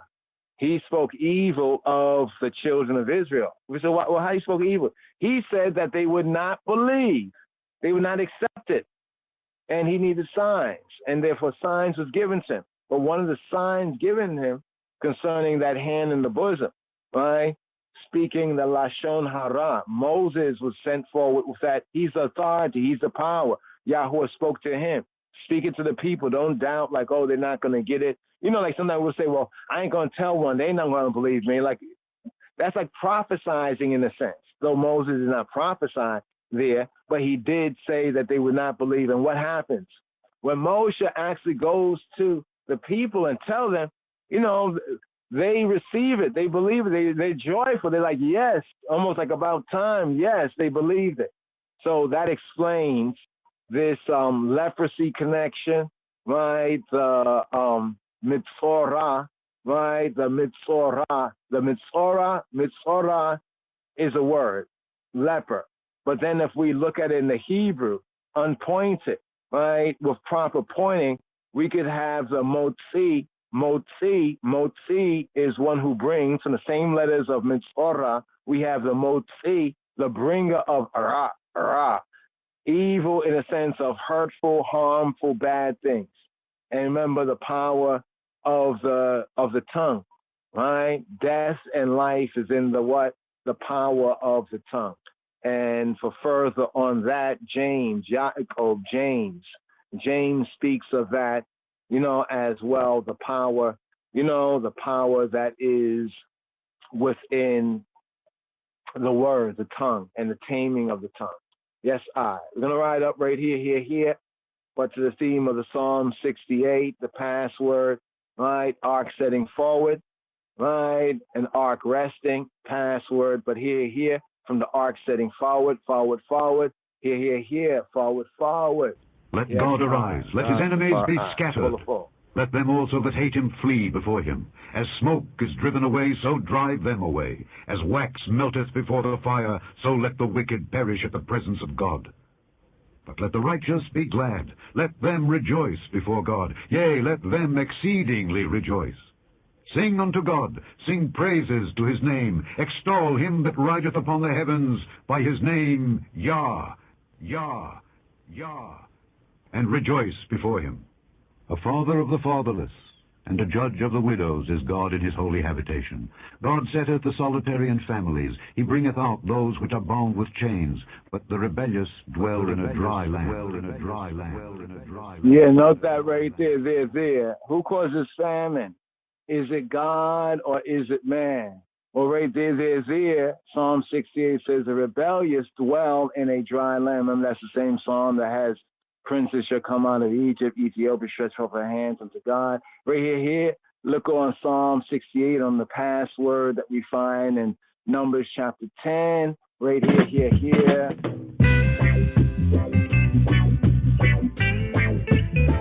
Whoa, yeah.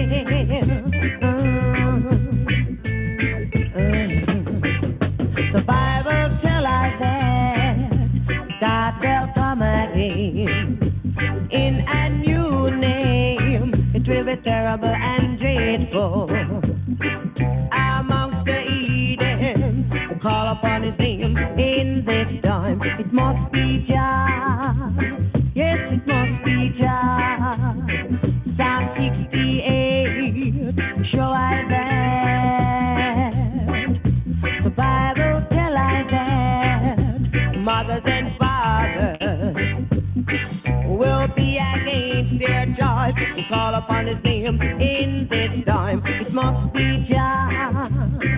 It must be Jah. Psalm 68, show I that. The Bible show again, render your heart and not your garments.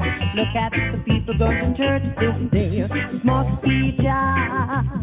Yes, it must be Jah. Psalm 68, show I that.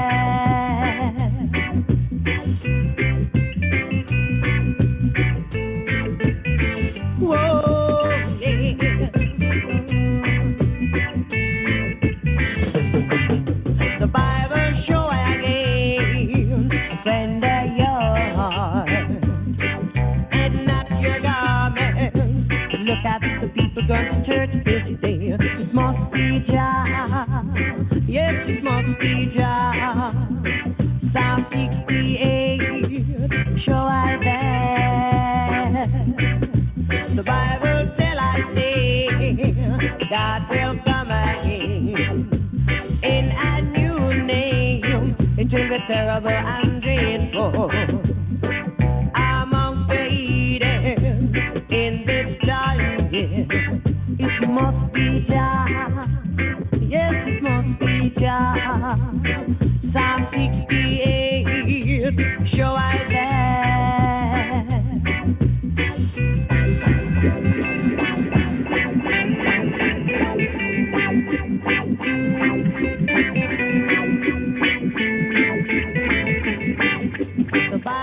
till I that God will come again.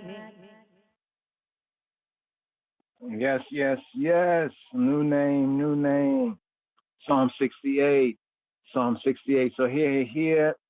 Today's daily psalm, we have Psalm 29.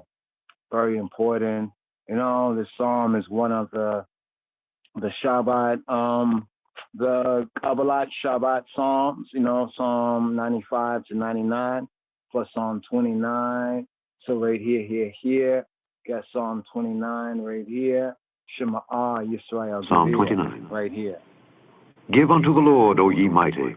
Give unto the Lord glory and strength. Give unto the Lord the glory due unto his name. Worship the Lord in the beauty of holiness. The voice of the Lord is upon the waters. The God of glory thundereth. The Lord is upon many waters.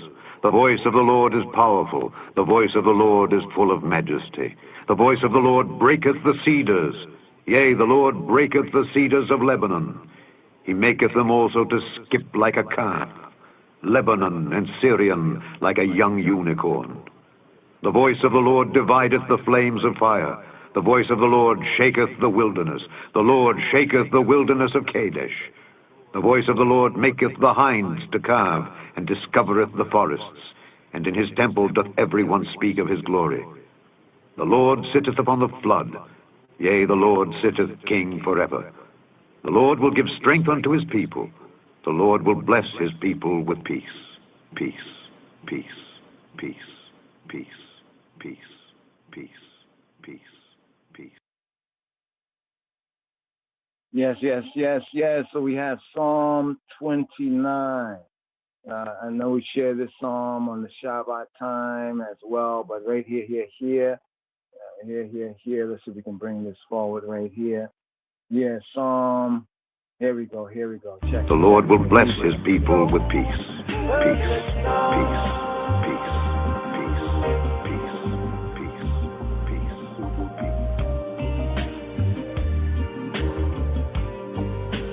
מזמור כ"ט, מזמור לדוד. הבו לאדוני בני אלים, הבו לאדוני כבוד ועוז. הבו לאדוני כבוד שמו, ישתחוו לאדוני בהדרת קודש. כל אדוני על המים אל הכבוד הרעים, אדוני על מים רבים. כל אדוני בכוח, כל אדוני בהדר. כל אדוני שובר ארזים, וישבר אדוני את ארזי הלבנון.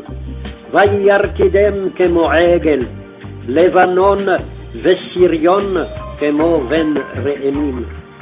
כל אדוני חוצב להבות אש. כל אדוני יחיל מדבר, יחיל אדוני מדבר קדש. כל אדוני יחולל איילות, ויחשוף יערות ובהיכלו, כולו אומר כבוד. אדוני למבול ישב, וישב אדוני מלך לעולם. אדוני עוז לעמו ייתן, אדוני יברך את עמו ושלום, ושלום, ושלום, ושלום, ושלום, ושלום, ושלום, ושלום, ושלום, ושלום, ושלום, ושלום, ושלום. Yes, and this right here, inspired by those words of the Psalm, says the Kalanji right here. We also use this as well. But to the point of the word, says this is the Psalm of the seven thunders, and it figures within the Yehudi, Ha-Yehudim, like services. You say the Jewish, the Judaic church, the gathering together right here as important. Also give unto Rastafari, O mighty, give unto Rastafari glory and strength. Give unto Rastafari the glory due unto his name. Worship Rastafari and beauty of holiness. The voice of Rastafari is upon the waters, the voice of Rastafari thundereth. Rastafari is upon many waters, the voice of Rastafari is full of power, the voice of Rastafari is full of majesty. More love and more honesty.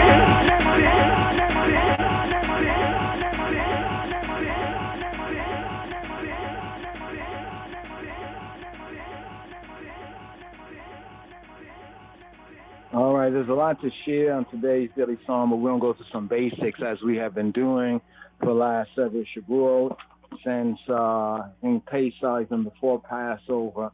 You know, some Psalms are rather long, you know, and definitely need to even just go through them in parts, sections, you know, some like 119, for example, you know, maybe at other times go through it so we can get a, you know, better, you know, reading and feeding on the Psalm and what's in the Psalm and how it connects with elsewhere in Scripture, Revelation, because sometimes, you know, for the ones who only knew the Scriptures, right, they may say something over here, but there's everyone who knows there's a reference to something over there.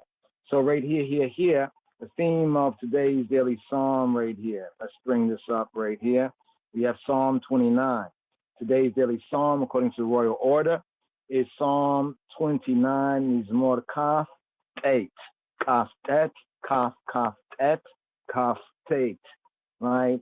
Here we have Hebrew alphanumerics, Kaf, have a value of 20, and Tet, or Tet, some may say, the ninth letter of the Hebrew Aleph Beit, Mizmor Kaf Tet. Psalm XXIX, Psalm 29, is themed, Chabarim, is themed a storm picture. Today's daily Psalm has a theme of a storm picture, a thrilling description of a storm, a verbal symphony, in that the shattering peals of thunder reverberating round and round the hills are reproduced in words, sound, power, with realistic effect. A Hebrew poet, however, could not rest satisfied with a word picture.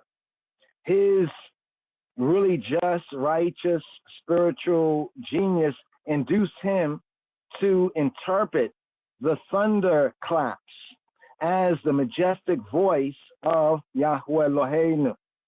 The psalm, the Mizmor, is included in the Shabbat, in the Sabbath liturgy. The Sabbath, the Kiddush, we often call it the Kabbalat Shabbat, the welcoming of the Sabbath, and also in the Sabbath liturgy, the holy, you know, the holy service for Yom HaShabbat, the Sabbath liturgy. According to the ancient teaching, you know, collectively known as the Talmud, operative word means teaching, in Barachot 29a, the 7 Sabbath benedictions. There are 7 Sabbath benedictions within the Siddur, right? The Yehudi, we could say. And you remember when Yeshua Robbeinu, he went to the synagogue in Nazareth and he went up to read. That's like part of this particular order right here. There are 7 Sabbath benedictions, right? They correspond. The reason is that the 7 Shabbat benedictions, the word, sound, and power, prosperity, and life, and health, and goodwill, they correspond to the 7, quote, voices of Yahweh. There are 7 voices of Jehovah contained in the psalm, even today's daily psalm, in Mizmor Kaf 8. In Psalm 29, that is themed in the Sefer Tehillim, a storm picture. Furthermore, the closing note, there's a closing note of shalom, closing note of peace, coming at the end, at the fulfillment of a poem, a composition of the storm. This is peculiarly apt and appropriate for the day of rest,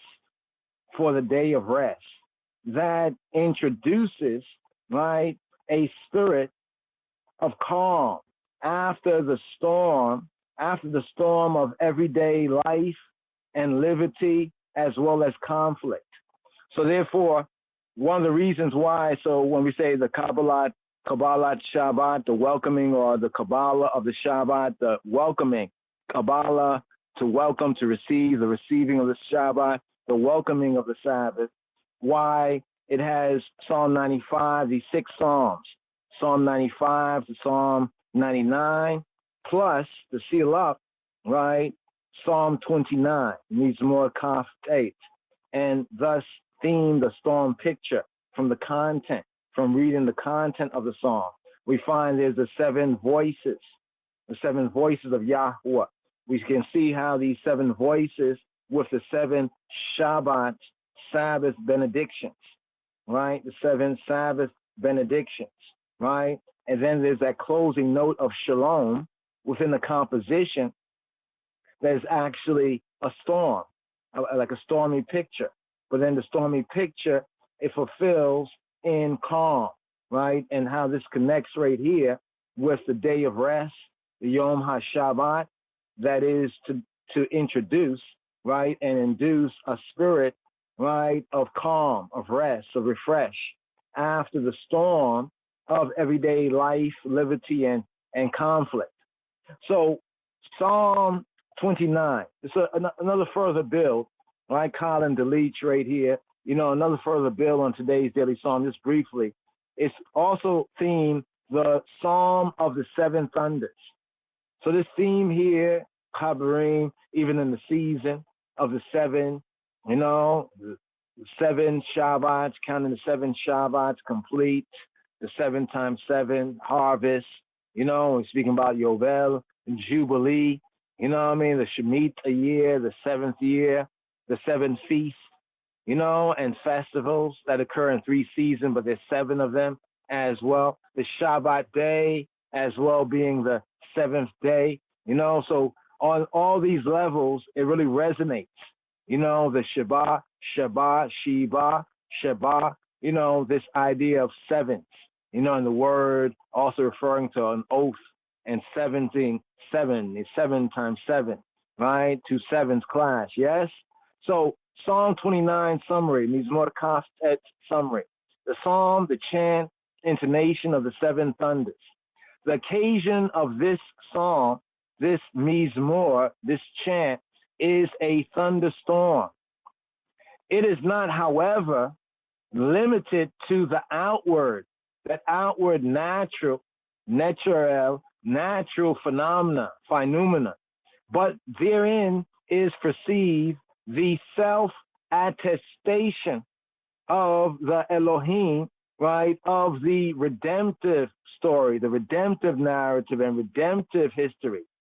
Just as in the second part of Psalm 19, verses 1 to 14, we have the Elohim of the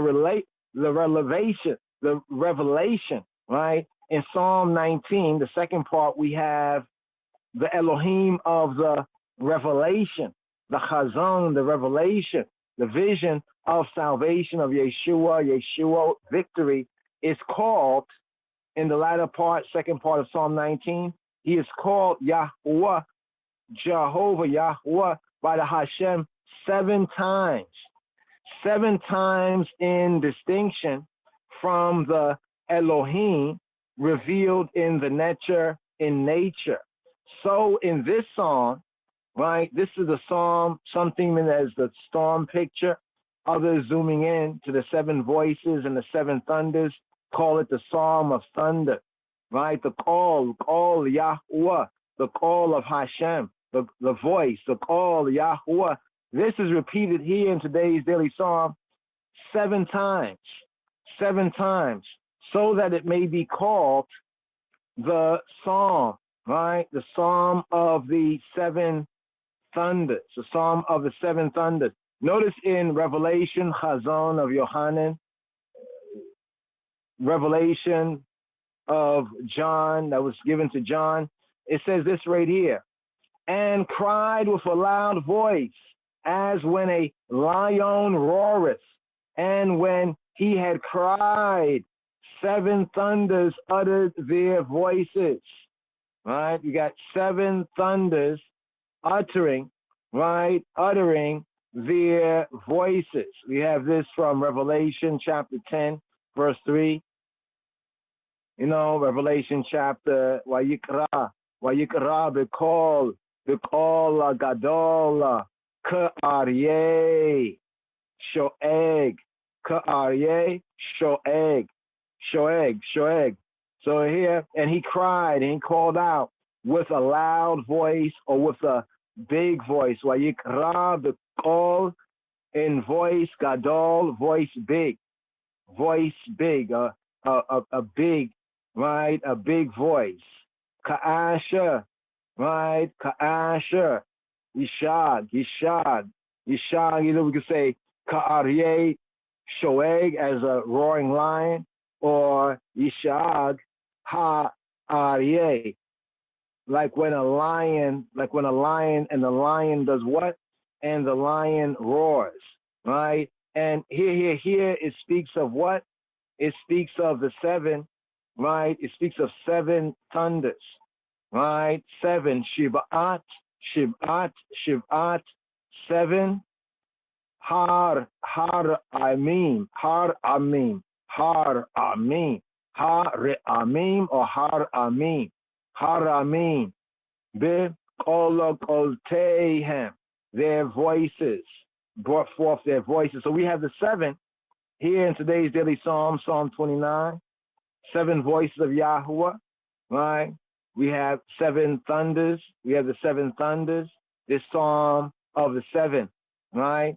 During the time of the Second Temple period, before 70 AD, right, as there's addition to the superscription, right? There's some additions to the superscription, bringing this out right here. Let's see if we can just get an accurate translation to this right here to share with the family here, because the Septuagint is in the Koine Greek, right? Let's see right here. Exit of the stage. Okay, got to bring that out. Go to that a little bit more. But here, this within the temple liturgy was used today's daily psalm. Often it was attached to the intervening days of the Feast of Tabernacles. So when we look at the Feast of Tabernacles, right, the Feast of Tabernacles, we have those seven, fulfilling on that eighth day as well. So to see that also this psalm is mentioned in other ancient writings as being connected with the festival of Pentecost, which is interesting here for the season. So in Pentecost, all right, that harvest, counting the 7 weeks, the 7 sevens complete, right? And the tradition of the gathering, right? It prevails that even at the present day, recognizes it only as a festival psalm, right? Some look at this as only a festival psalm of the first day of Shabuot, of harvest, Pentecost. The psalm for Shemini Atzeret, some say, which is speaking of the Feast of Tabernacles, that also has the 7 to 8 days. The Shemini Atzeret on the 8th day of Tabernacles at the end of the year. So notice this psalm is connected with two harvest psalms. The first harvest, right, Pentecost, Shabuot, and the latter harvest, the Feast of Tabernacle or booths or huts, right? The only confirmation to a statement that we have in the LXX is found in something called the Sohar or the Zohar, right? Connected this with the pouring forth of the water on the 7th day of the Feast of Tabernacles. So the Feast of Tabernacles, the 7th day is called the Hoshiana Rabbah, the Hosanna Rabbah, Hoshiana Rabbah. Save us now, oh Lord, oh great one, right? And so there's the 7th day, right? The Hoshana day, right? And that going around the altar the 7 times, celebrating in the Feast of Tabernacles at the end of the year. In the 7th month, on the 7th day, there's said to be a water libation, right? There's a libation, a pouring forth of water.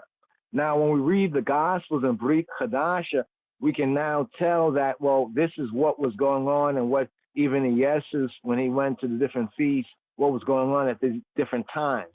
So we see even in the time of Moshiach that much of what we have here and we learn here through our study was even being done then. This is where Yeshua also connects the whole water and his reasoning to them and the revelation as well. Since it is said that by means of 7 kolot, right, 7 voices, the 7 voices, they correspond to the 7 compassings of the Mizbeach, of the altar, right? Going around the altar in the later Feast of Harvest, the Feast of Tabernacles time. And there's 7 of the Sifrot, right? 7 of the ciphers. They open the floodgates of the Shemayim, the floodgates of the heavens. So just kind of just pointing to that right there, you know, the connection with the storm, right? The storm picture, the inner content of the 7-fold voice of Yahuwah, the peals of thunder, and also with that revelation at Har Sinai, at Mount Sinai, you know, they heard the thunders and the lightnings, and then they heard the voice. They heard the voice of Yahuwah speaking the commandment called the 10 words, or also called the 10 commandments, but the scripture calls it the commandment, and it calls what's called the 10 commandments in the scriptures are called the 10 words. So they had heard the voice of Yahuwah, right? They heard the voice of HAILE, of Ha Elohim on that day, right? And that was accompanied by, you know, the storm, a kind of a storm of revelation, you know. And then we also have in the book of Revelation, you know, the link which we just linked right there. So right here, let's ride up right here. Today's daily psalm, according to the royal order, Ethiopian Hebrew, that's the order of Malachiah Tzedek. All right, go through a verse by verse right here. Do we have this 3-in-1 here? Okay, let's touch on the storm right here. The English and the Hebrew is what we're going to be touching on right here. Shema Yisrael, right here.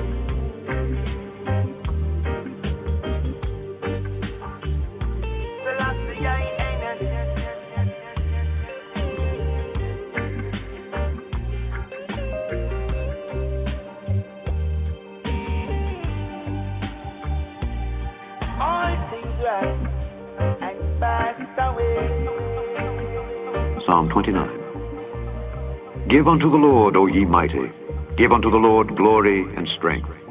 Give unto the Lord the glory due unto his name. Worship the Lord in the beauty of holiness. The voice of the Lord is upon the waters. The God of glory thundereth. The Lord is upon many waters. The voice of the Lord is powerful. The voice of the Lord is full of majesty. The voice of the Lord breaketh the cedars. Yea, the Lord breaketh the cedars of Lebanon. He maketh them also to skip like a calf. Lebanon and Syrian like a young unicorn. The voice of the Lord divideth the flames of fire. The voice of the Lord shaketh the wilderness. The Lord shaketh the wilderness of Kadesh. The voice of the Lord maketh the hinds to calve, and discovereth the forests. And in his temple doth every one speak of his glory. The Lord sitteth upon the flood. Yea, the Lord sitteth king forever. The Lord will give strength unto his people. The Lord will bless his people with peace. Peace, peace, peace, peace, peace, peace, peace, peace. מזמור כ"ט, מזמור לדוד. הבו לאדוני בני אלים, הבו לאדוני כבוד ועוז. הבו לאדוני כבוד שמו, ישתחוו לאדוני בהדרת קודש. כל אדוני על המים אל הכבוד הרעים, אדוני על מים רבים. כל אדוני בכוח, כל אדוני בהדר. כל אדוני שובר ארזים, וישבר אדוני את ארזי הלבנון. וירקידם כמו עגל, לבנון וסיריון כמו בן ראמים. כל אדוני חוצב להבות אש, כל אדוני יחיל מדבר, יחיל אדוני מדבר קדש. כל אדוני יחולל איילות, ויחשוף יערות ובהיכלו, כולו אומר כבוד. אדוני למבול ישב, וישב אדוני מלך לעולם. אדוני עוז לעמו ייתן, אדוני יברך את עמו בשלום.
Yes, yes, yes. Perfect storm.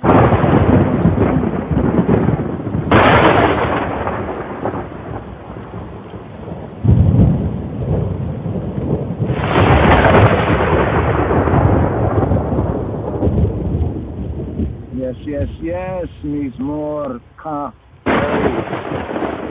Yes, yes, yes.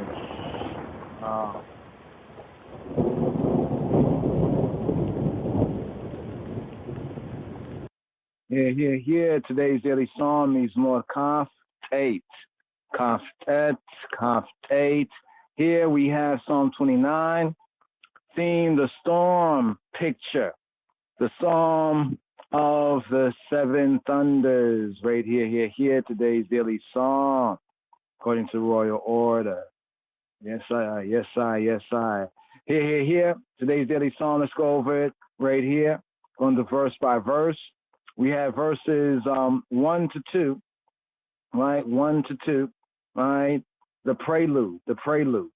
In verses 1 to 2 is the prelude, today's daily psalm. In verses 3 to 9, we have the seven voices, right? The seven kolot, the seven voices of Yahweh. And in verses 10 to 11, we have Yahweh Eloheinu, Yah, in his majesty and graciousness. Yah, in his majesty and graciousness. So right here, today's daily psalm. Let's pick up right here with the prelude. The prelude, first two verses right here. Here's the Aleph verse, the first verse right here, including the superscription, Mizmor le David. Mizmor, psalm, a chant. You can say Isis, Mizmor le of for, Mizmor le for David. Mizmor le David. Mizmor, psalm of David. Habu, Layahuah, B'nai Elim, Habu, Layahuah, Kabod, Wa'oz. Here, KJV wise, the Psalm of David. Give to Yahweh, O ye, O ye Almighty, give to Yahweh glory and strength. Give your sons of the mighty, sons of the mighty, in the Hebrew sense, not brought out in translation. The translation, KJV, the first verse, King James Version wise, today's daily psalm, Psalm 29, where it says, give, right? Give, the Habu, give y'all from Yahab. Yahab is to give, to provide. Yahab, the root verb, is to ascribe. Can have a place like to come, to give, to set, to place, to provide with, or to ascribe in this sense of ascribing glory, a sense of to grant, to permit, having the sense of come now, right? But to give whether literally or figuratively. Generally, it has a sense of like to put, right? To put, right? In that sense, but brought out in the translation as, right, give to Yahuwah. Some Hebraically look at the Habu, give y'all. It's a command. Habu, give y'all la Yahuwah, to he who be, la Yahuwah. Give la Yahuwah to Jehovah, right? B'nai, sons of Elim, sons of the mighty, the Elim. Some might bring out the sense of the Elim, even as a kind of a sons of God sense, the Elim, the Elim sense, sons of the mighty, right? B'nai Elim. We have B'nai, Ben El, right? In another sense of, in a plural sense, Elim, sons of the mighty. Some translators actually bring it out as like sons of God, give to Yahuwah, right? Give to Yahuwah. You sons of the gods, you sons of God. The more better Hebraic, you sons of the mighty, right? You sons of the mighty, right? And this is also referring to Yisrael. Remember Yisrael, what the El in Yisrael means? He, Prince of El, one who prevails, who has power with El. So here in today's psalm, where it reads, Habu, give or ascribe, give, Habu, la Yahuwah, B'nai Elim, give to he who be to Yahuwah, O ye sons of the mighty, sons of the mighty. KJV doesn't translate the B'nai, the sons of. It just says, O ye mighty, O y'all sons of the mighty, B'nai Elim. Habu, give y'all la Yahuwah to he who be to Jehovah. Kabod, va'oz, kabod, wa'oz. Kabod, glory, wa, and oz. Kabod, wa'oz. Glory and strength. Glory and oz. Oz is strength. Oz, there's a few words in Hebrew that can be translated as power or strength, but oz is strength in the sense of like material, physical, or personal and social and political. It's important to understand that as we get into a build, right, on the content of the psalm. So here, let's zoom in on what's not brought out in translation fully when it says, O ye mighty, O ye mighty. In the Hebrew, the B'nai, the bens of the B'nai, constructive sons of, B'nai, sons of, Elim, B'nai Elim, B'nai Elim, B'nai Elim, B'nai Elim, sons of might. Sons of might, the Hebrew sons of the mighty, or even sons of God. This is a double plural of the Hebrew Ben El. In Hebrew, if we say Ben El, like son of the Almighty, to say son of God in the Hebraic sense, Ben El. This here in today's daily psalm, B'nai Elim, is a double plural. The same phrase that occurs in Psalm 89, Hebraically the 7th verse, the 6th, the 7th verse, where there's a parallelism that shows that the so-called angelic hosts are intended, some say, the angelic hosts. So when we look at Psalm 89, Hebraically the 7th verse, perhaps in the KJV, that might be the 6th verse, what's intended by this parallelism is the angelic hosts. The hosts of the angels are intended. They are invoked, some say, to join the terrestrial choir, acknowledging Jehovah's majesty as revealed in the mighty forces of nature, revealed in the mighty forces of the nature. Glory and strength, kavod wa'oz, kavod va'oz, kavod wa'oz. Glory, kabod, wa, and oz, strength. We have this also in Psalm 68. Yes. Psalm 68, right? Psalm 68, round about verse 35 in the Hebrew, might be correspond with verse 34. To the Beit verse, the 2nd verse of today's daily psalm is Mordekaf 8, 2nd verse, right? 2nd verse, give to Yahweh the glory due to his name. Worship Yahweh in the beauty of holiness. Give to Yahweh the glory due to his name, or Hebraically, the honor. Give to him the honor of his name. The honor of his name. Right? In the beauty of holiness, in his glorious, Hebraically, or glorious sanctuary. Give. Habu la Yahweh, kabod shemo. Hishatachewu la Yahweh bihadarat kodesh. Habu. It's a command here. Habu. Speaking to like y'all, you all. Habu. Give y'all. Yahab y'all. Habu. La Yahweh. La Yahweh. La Yahweh, Habu La Yahweh, Kabod Shemo, Kabod Shemo, Kabod, glory, that is to say the honor, the Kabod Shemo, the honor of Shemo, Shemo to say his name, Kabod Shemo, the honor of his name, Hishtachewu, some would say Hishtavu. Modern Hebrew, Hishtavu, right? Hishtachewu, y'all, to worship, to shaha. Shaha is like to bow down, to depress, to humble, to prostrate before the superior in homage, before Yahweh Elohim in worship, to depress in the sense of to prostrate. So we have shaha. Shaha means to bow in that sense, especially reflexively in homage to royalty or to Yahweh Eloheinu, to Elohim.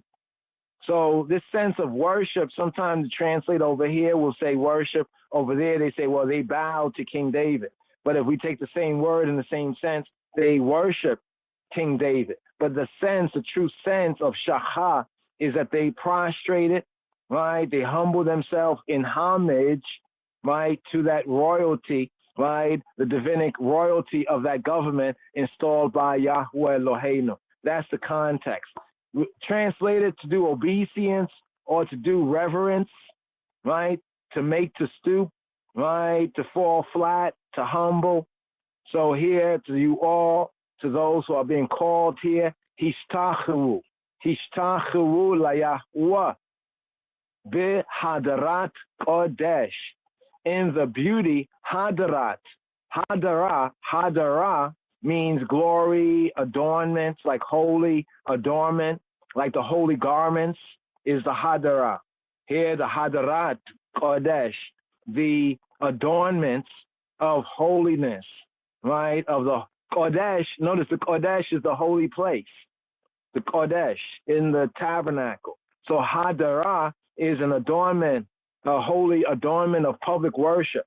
It's also the glory of a king is hadara, right? Here in the constructive sense of the Hebrew, hadarat would mean the holy adornment of, right? The holy adornment of, the decoration of the Kodesh, of the holy place, or of the sanctuary, right? Of the sanctuary. So how we are to worship, Hishtachu, bow your la Yahweh to Jehovah bihadarata Kodesh, in the beauty or the holy adornments for public worship, in the Kodesh, in the holy place, the beauty of holiness. Again, we have this in Psalm 96, round about the 9th, 8th, 9th verse, where it is used of human worshipers. The Hebrew is best translated as in holy adornment, Hadara, the Hadara, holy adornment, Hadarat Kodesh, the holy adornment of the holy place. The priests, the Kohanim, the priests, anointed priests who ministered in the tabernacle, the Mishkan, according to Exodus chapter 38 and 2, it says they wore holy garments for splendor and beauty. Tifara, Tiferet, right? Holy garments for splendor and beauty. And so all would worship Yahweh Eloheinu, Aina Elohim, whether of men on the terrestrial, the earthly plane, or the angels, the messengers, right, in the heavens, all must be suitably attired, right? So here's the idea of in the holy, when it says the congregation that will come forward. In a sense, looking at the size of the tabernacle, not everyone in Yisrael could actually even fit there, right? But it's those who were both ceremonially fit, right, and also properly attired, right? Properly attired. So here, these first two verses is the prelude. It's the call. It's the habu. Habu, give y'all. Habu, give y'all. Here, this brings us right here. Today's Daily Psalm reads more Kaf 8 to one of the main sections, verses 3 to 9. The seven kolot, the seven kolot, the seven voices, the seven sounds, the seven voices. Here, picking up the Gimel, third verse, Gamel, Gimel verse. Kol Yahuwah, Allah Mayi, Elah Kabod, Hiraim Yahuwah, Al Mayim Rabbi. The voice of Yahuwah upon the waters. The God, El, the Almighty of glory, El HaKabod, El HaKavod, El HaKabod, the El of the Kabod, the El of glory, thunderous. Yahuwah, Jehovah upon many waters, upon great waters, upon, in a sense, enough waters. All Yahuwah, all Hamayim, all the voice, Yahuwah of Jehovah, all up upon all Hamayim. Hamayim. You know, it says Biha alotekha, right? When thou steppest up to cause the lambs to ascend. That word there is from Allah. We have here all. All is like above. All Hamayim. Above the Mayim. Mayim is waters. All Hamayim. All Hamayim. All Yahuwah, all Hamayim. El HaKabod, the El, the Almighty of the glory, the Almighty of honor, of glory. El HaKabod, Hiraim, the sense of thunderous. Yahuwah, he who be, all Mayim, upon waters, Rabin. Notice in the first part it says, Call Yahuwah, the voice of Yahuwah, all Hamayim is upon the waters. In the latter part of the verse it says, Yahuwah, all Mayim, upon waters. One is all Hamayim. Here we have all Mayim. Yahuwah, all Mayim, Rabin from Rab. Rab is like to say enough. Rab, Rab means enough, great, many, numerous, the sense of abundance, right? So here we have the Mayim Rabin. So the voice, the sound, the voice, the call means voice, sound, can mean noise, it means voice, like the sound of an instrument is this call, right? To call out, to voice, or to sound. So the voice of Yahweh, of He who be, who He be, Al Hamayim. The thunder is so designated. In Psalm 18, round about verse 14, we get to find that the thunder is so designated. The thunder is designated as being the call, the voice, or the sound of Yahweh. The voice, sound, call Yahweh. So the voice of Yahweh, the thunder, being so designated in the 18th Psalm, Hebraically at the 14th verse. Let's just do this right here. I always like to affirm that. Now the numbering might be different in the numbering is different in the KJV. But it's a verse that reads, Yahweh also thundereth in the heavens, and the Most High gave forth his voice, hailstones and coals of fire. It says, Yahweh also thundereth in the heavens. Wayar'aim b'shamayim Yahweh. Wayar'aim b'shamayim Yahweh. Yahweh also thundereth in the heavens. We'elyon yitain kolo. We'an elyon. And elyon, the Most High, the highest elyon, yitain kolo. Yitain. He gave kolo. He gave his voice. Hailstones and coals of fire. Barada we gachle eish. Barad, the hill, and Gachle. Gachle is the coals of Gachle, the Gachle Aish, the coals of fire, Gachle Aish, the coals of fire. So right here, give that designation of the call Yahweh, referring to the thunders, upon the waters. Either eyes of the gathering of the waters and the storm clouds of Shemayim of the heavens, as we have in the 18th Psalm, round about the 12th Hebraic verse, or the sea in the west, from that direction, the storm usually comes to the Holy Land. So from the sea in the west is the direction that the storm usually comes to the Holy Land. He is called here, this attribute, El HaKavod, the God of glory, the God of honor, El HaKavod, the Almighty of glory, the King of glory. We have it in Psalm 24, Hebraically the 7th verse. Many waters, Mayim Rabim, is the vast waters. Waters, many ones. Al Mayim Rabim. Here, bringing it to the Dalet verse, to the 4th verse right here. All Yahuwah ba Koach. All Yahuwah be Hadar. All Yahuwah, the voice of Jehovah, ba Koach, in power. Here has powerful, in power, in Koach. There's the Ana be Koach. There's the Ana be Koach.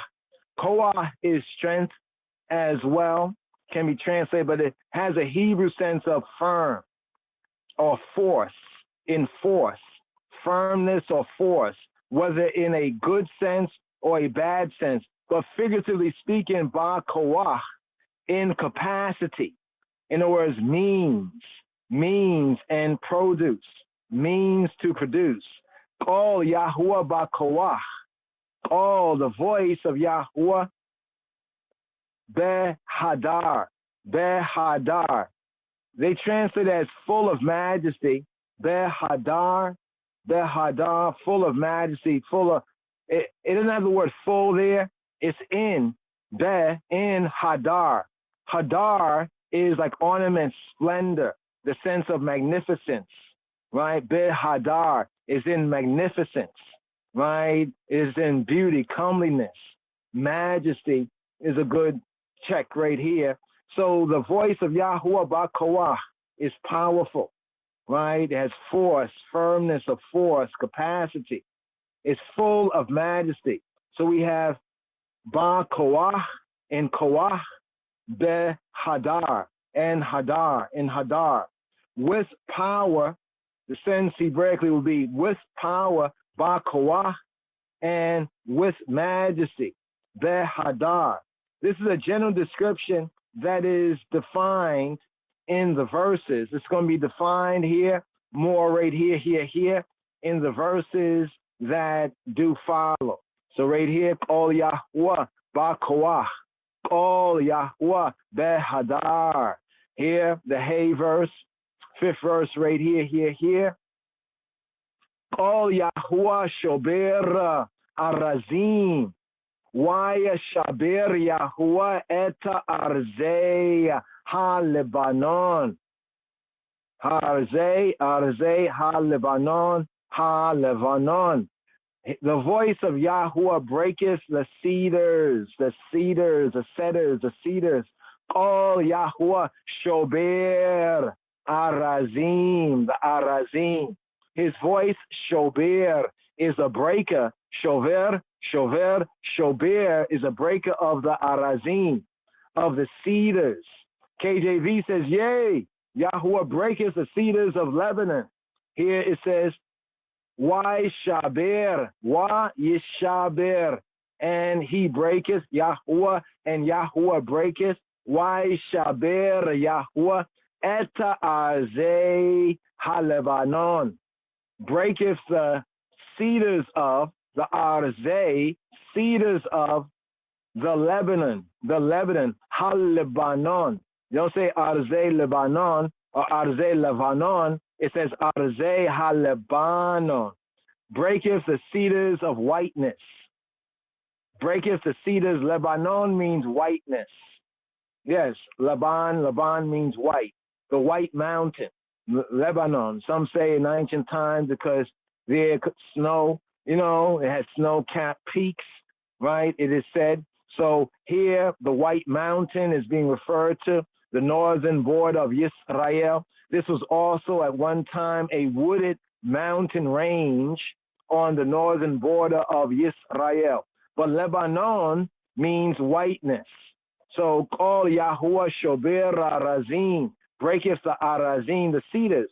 What do we have in the Erez, cedar, Arazim, cedar timber, cedar wood, cedar, the tenacity of its roots. The thing about cedar is its roots, the cedar roots, right? So if his voice can break, is a shober, right? Yishaber, shober, Kol Yahuwah shober arazim, why shaber Yahuwah et arzei ha-Lebanon, and breaketh the cedars of the whiteness, right? This is used in the Bible as a type of grandeur, might, the cedars, right? The erazim in the plural sense, right? The cedars, right, as a type of grandeur, might, and lofty stature. It is said that the Erez, the cedar was the prince of trees. The cedar was the prince of trees. It was to the vegetable, right, what the lion was to the animal world. So in ancient times, the cedar was special. Why is the cedar being mentioned here? Because it was the prince of trees. It was to the vegetable, right, kingdom, right, what the lion was to the animal world. The mountain range of the whiteness of Lebanon in the north of the Holy Land was famed for its arazim, its cedar trees, the cedar wood. And here, this 5th verse, hey, says that his voice, Yahuwah's word sound, breaketh them. Qol Yahuwah shober erazim. Why shaber Yahuwah et arzei ha-Lebanon? Ha-Lebanon breaketh the cedars of whiteness.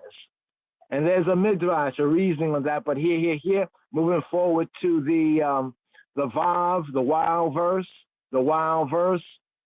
Wayarik idem kamoa egela Lebanon with Sirion kamo ben re'emi. Here he maketh them also to skip like a calf. He maketh them also to skip like a calf. Wa Yarkidame, making them skip.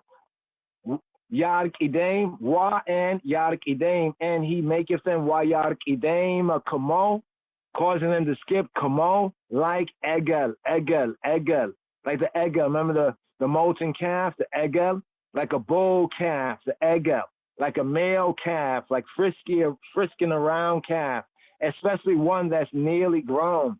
That is like a steer, the Egel.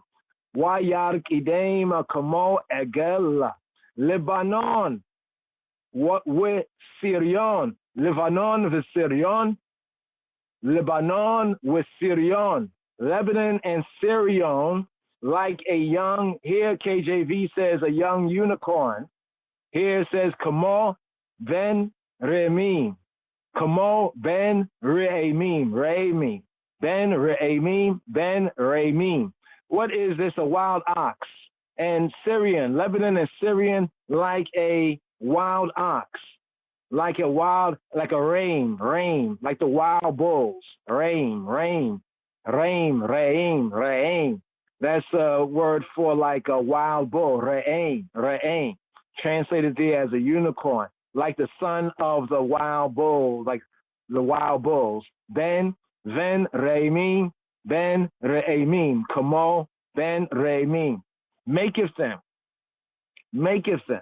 right? A rakad, in Hebrew, rakad means to skip about, rakad means to dance, to leap, rakad means to make skip. Properly, rakad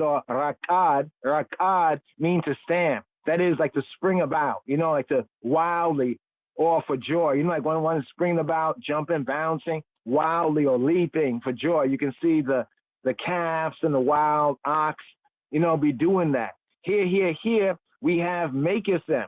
The mountains that leapt in terror at the peals of thunder were like these wild bulls, in a sense, according to bringing out the sense of Wayark Idain,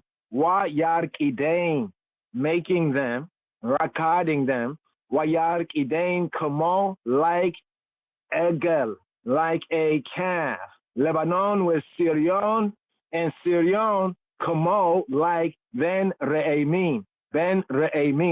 So Syrian, what about Sirion? Sirion, some bring out the sense of breastplate. Sirion can be like a breastplate. It's one of the names of Mount Hermon. This one was used by the Sidonians. We could say the Canaanites, the Sidonians. The sense of this has a sense of Sirion, sheeted, to be sheeted. That's why it's also like a breastplate, Sirion, to be sheeted, right, with snow. The sense of Sirion, sheeted with snow, from Sirion, Sara. We have Sirion, Sirian, Syria, Siriona, the different forms of the root word. This is body armor. Sirion is body armor. Sirion can also be a weapon and part of the body armor. Some think it might be a lance or a javelin. The sense of this is like turning, a corset as if twisted, right? A haber going, a coat of mail, the Sirion sense. But now looking at the mountains, this was like an analogy. This was the ancient name of Mount Lebanon, of the mountains of whiteness, Lebanon. We can see this in Deuteronomy chapter 3, verses 9. The highest mountain in the land, Sirion. Therefore, the verse right here, he maketh them also to skip like a calf, Lebanon and Sirion, like a young wild ox. Wayar Kidem Kamo Egel. Lebanon with Sirion Kamo Ben Reimin. Here, the Zayn verse, the 7th verse right here. All Yahuwah Chotzeb, Lahavot Eish. All Yahuwah Chotzev Lahavot Eish. The voice of Yahuwah, all Yahuwah Chotzev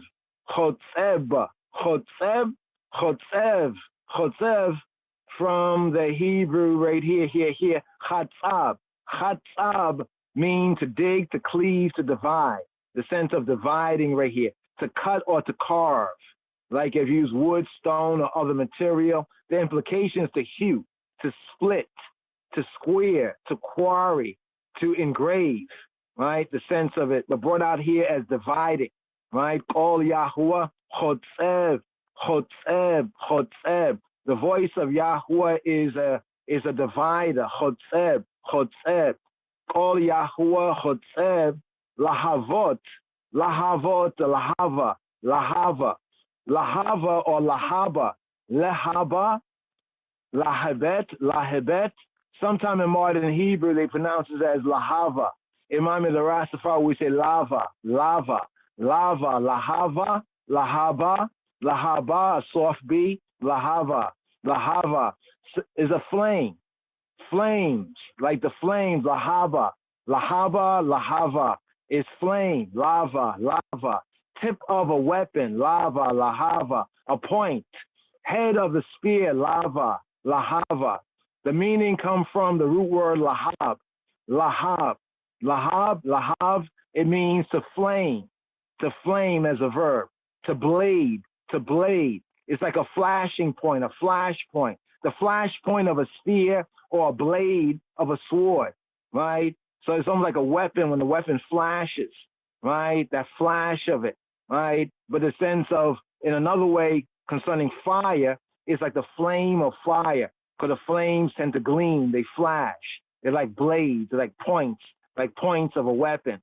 So what we have right here is that the voice of Yahuwah, all Yahuwah Chotzev, Lahavot Eish, Lahavot, the flames of Lahavot, the flames of Eish, the flames of fire, the lavas of fire, Lahavot Eish, flames of fire, Lahavot Eish, from Lahava, lava,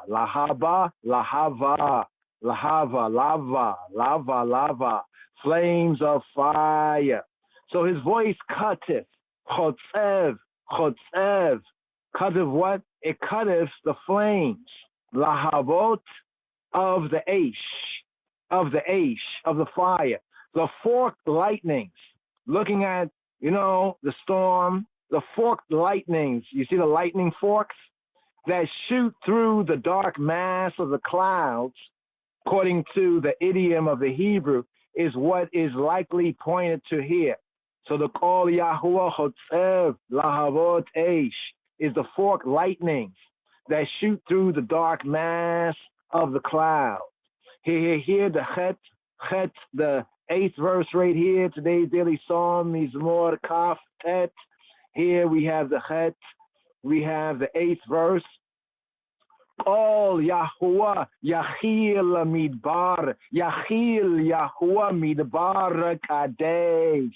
The voice of Yahuwah, all Yahuwah, shaketh the wilderness.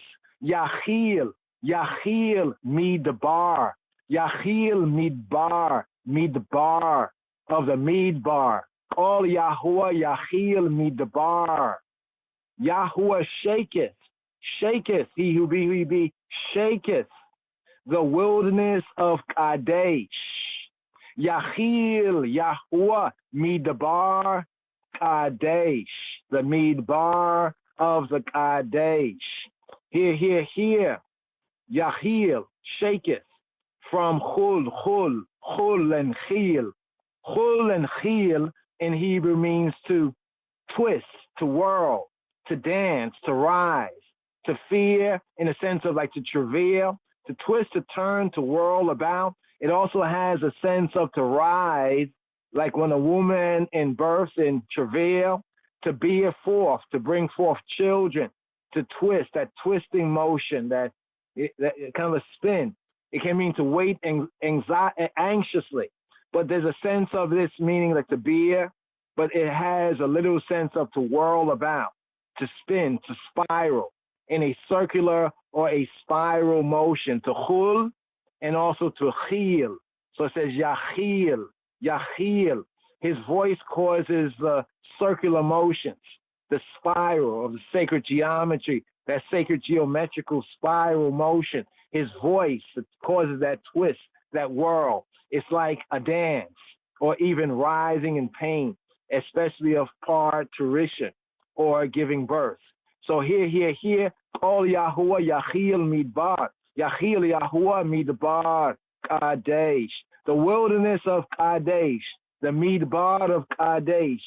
We encounter it here, the Torah readings in Midbar, known as Numbers, or in the wilderness, the fourth book of Moshe, also in Devarim. Also we encounter it in Deuteronomy, the wilderness of Midbar. In Numbers chapter 20, verse 16, point of reference, Numbers chapter 20, verse 16. Now note this, that Hebraically the fourth book called the book of Numbers, it's called the Sefer Bamidbar, the Sefer in the wilderness, the scroll in the wilderness. Notice the connection here. Call Yahuwah, Yachil Midbar, Yachil Yahuwah Midbar Kadesh. So here, we have the Midbar of Kadesh, the wilderness of Kadesh. The storm sweeps from the mountains in the north to the desert, the Midbar in the Negev in the south. So come from the north, right, to the south. The Kadesh, which also links with holy.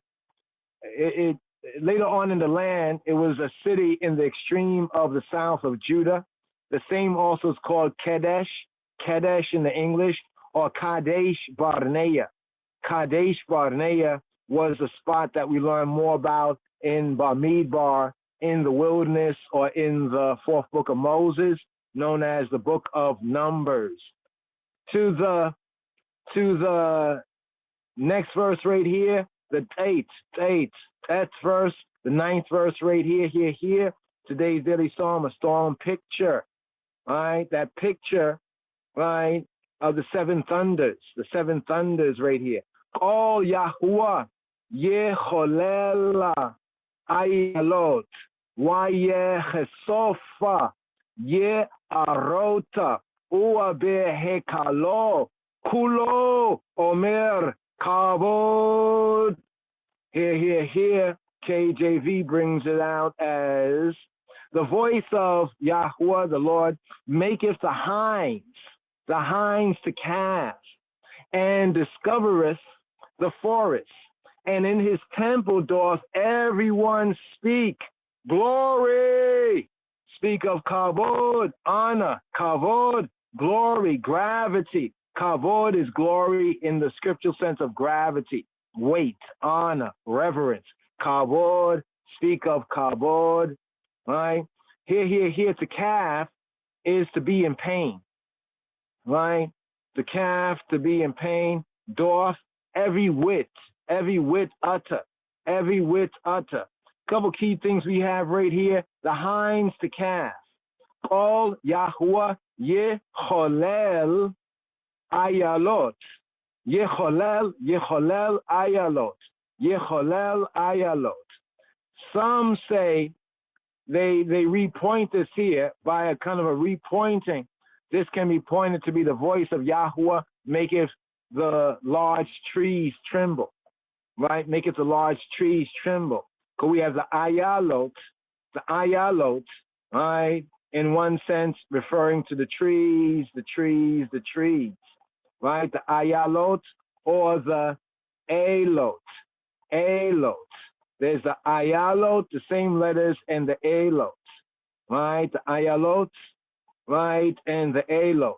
So when we're talking about the calves, right? Now, not the calves, the hinds, the ayalot.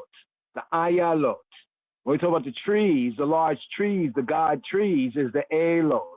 Elot are the God trees, the large trees, and the ayalot are the hinds, the does, the deers, the female deers. Doe, a deer, a female deer. We have the ayala singular, ayalot, causes them to yecholel,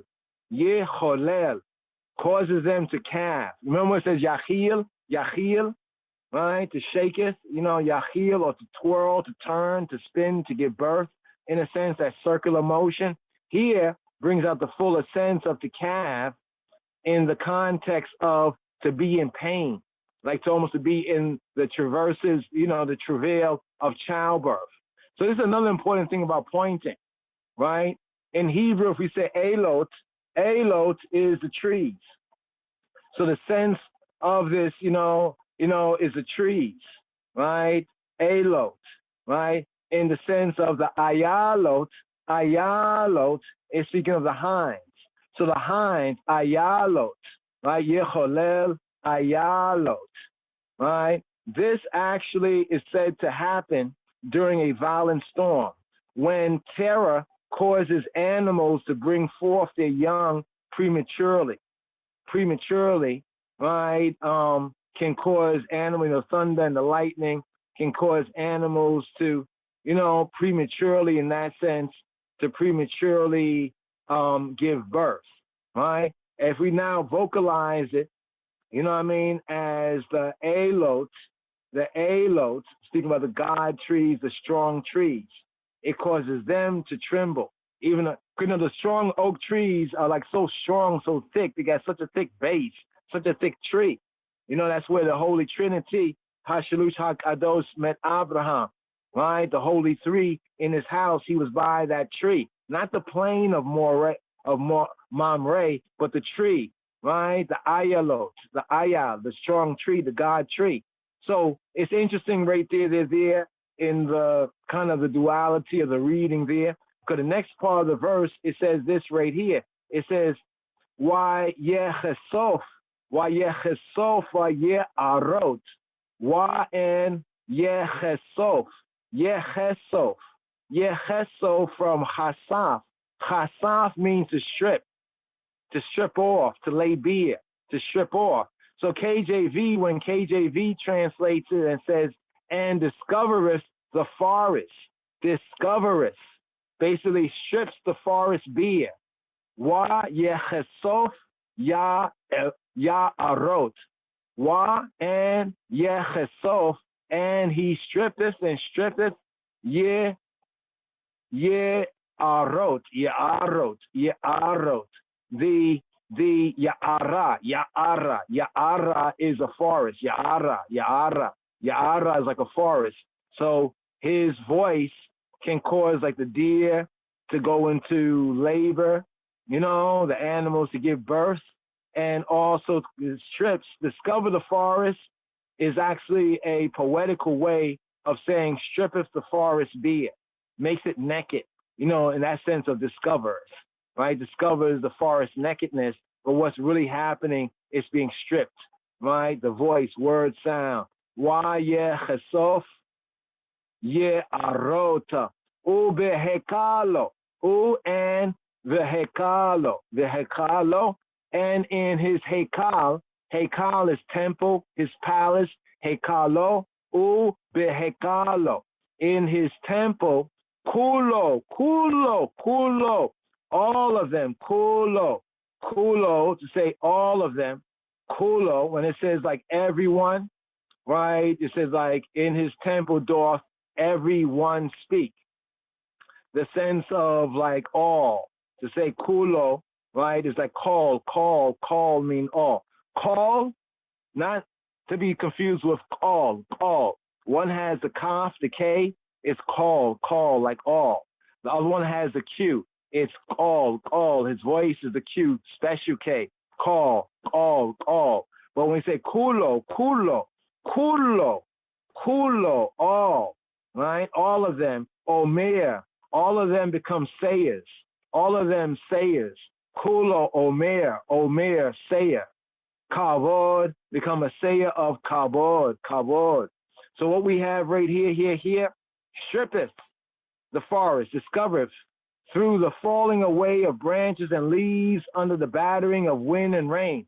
His temple, Heikalo, his Heikal, the heavenly region where the angels, right, higher messengers called upon to witness this awe-inspiring spectacle, unanimously exclaim. So I on earth below and the angels in heaven above, Kulo, his temple, right? And in the fuller picture, it's like creation. When he does this in creation, the whole creation, his creation is like his temple, right? You know, and also in his temple in the Brit Hadasha sense, his temple. Uva hekalo, kulo mer kavod,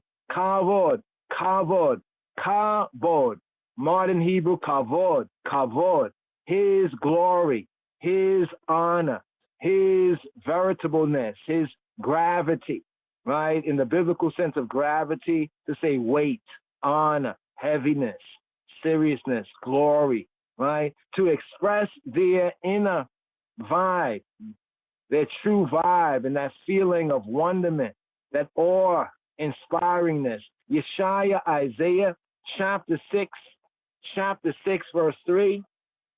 Yes, Chabarim. Isaiah chapter 6, verse 3. We're inspired just to go here, just a KJV reflection. Chapter 6, Isaiah, Yeshaya, chapter 6, verse 3. What does it say? Chapter 6, verse 3. And one crieth to another. And one did what? One cried to another and said, Kadosh, Kadosh, Kadosh, Yahuwah Sabaoth. Holy, holy, holy is he who be of armies of hosts. The heavenly hosts, his earthly hosts, the host of heaven, right? Creation, his hosts, the whole earth, the whole land is full of kavodo, his glory, kabod. Here, to fulfill today's daily psalm, right here, we have the Yod verse, the 10th verse, and the 11th verse.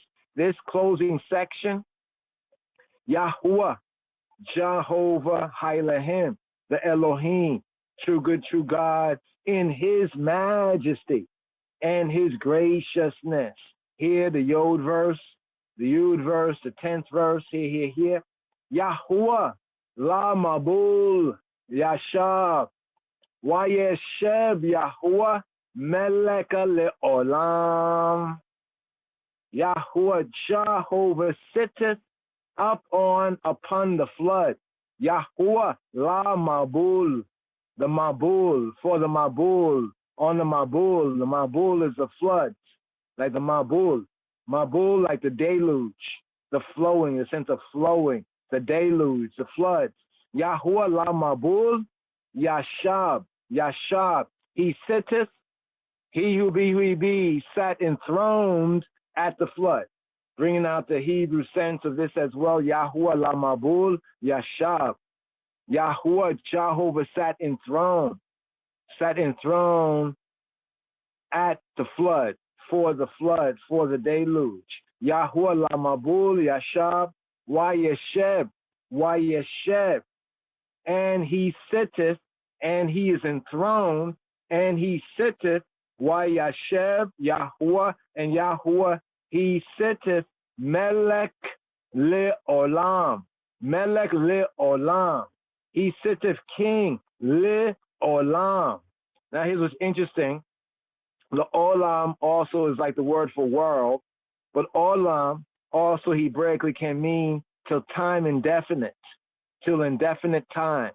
Therefore, the English sense of forever, right? Sitteth king, le'olam, of long duration, antiquity, futurity, right? Whether in the ancient past, he sitteth, and in the future to come, he sitteth to time indefinite or forever. Melech le'olam, Yahuwah la Mabul yashab. Wayasheb Yahuwah Melech Le'olam.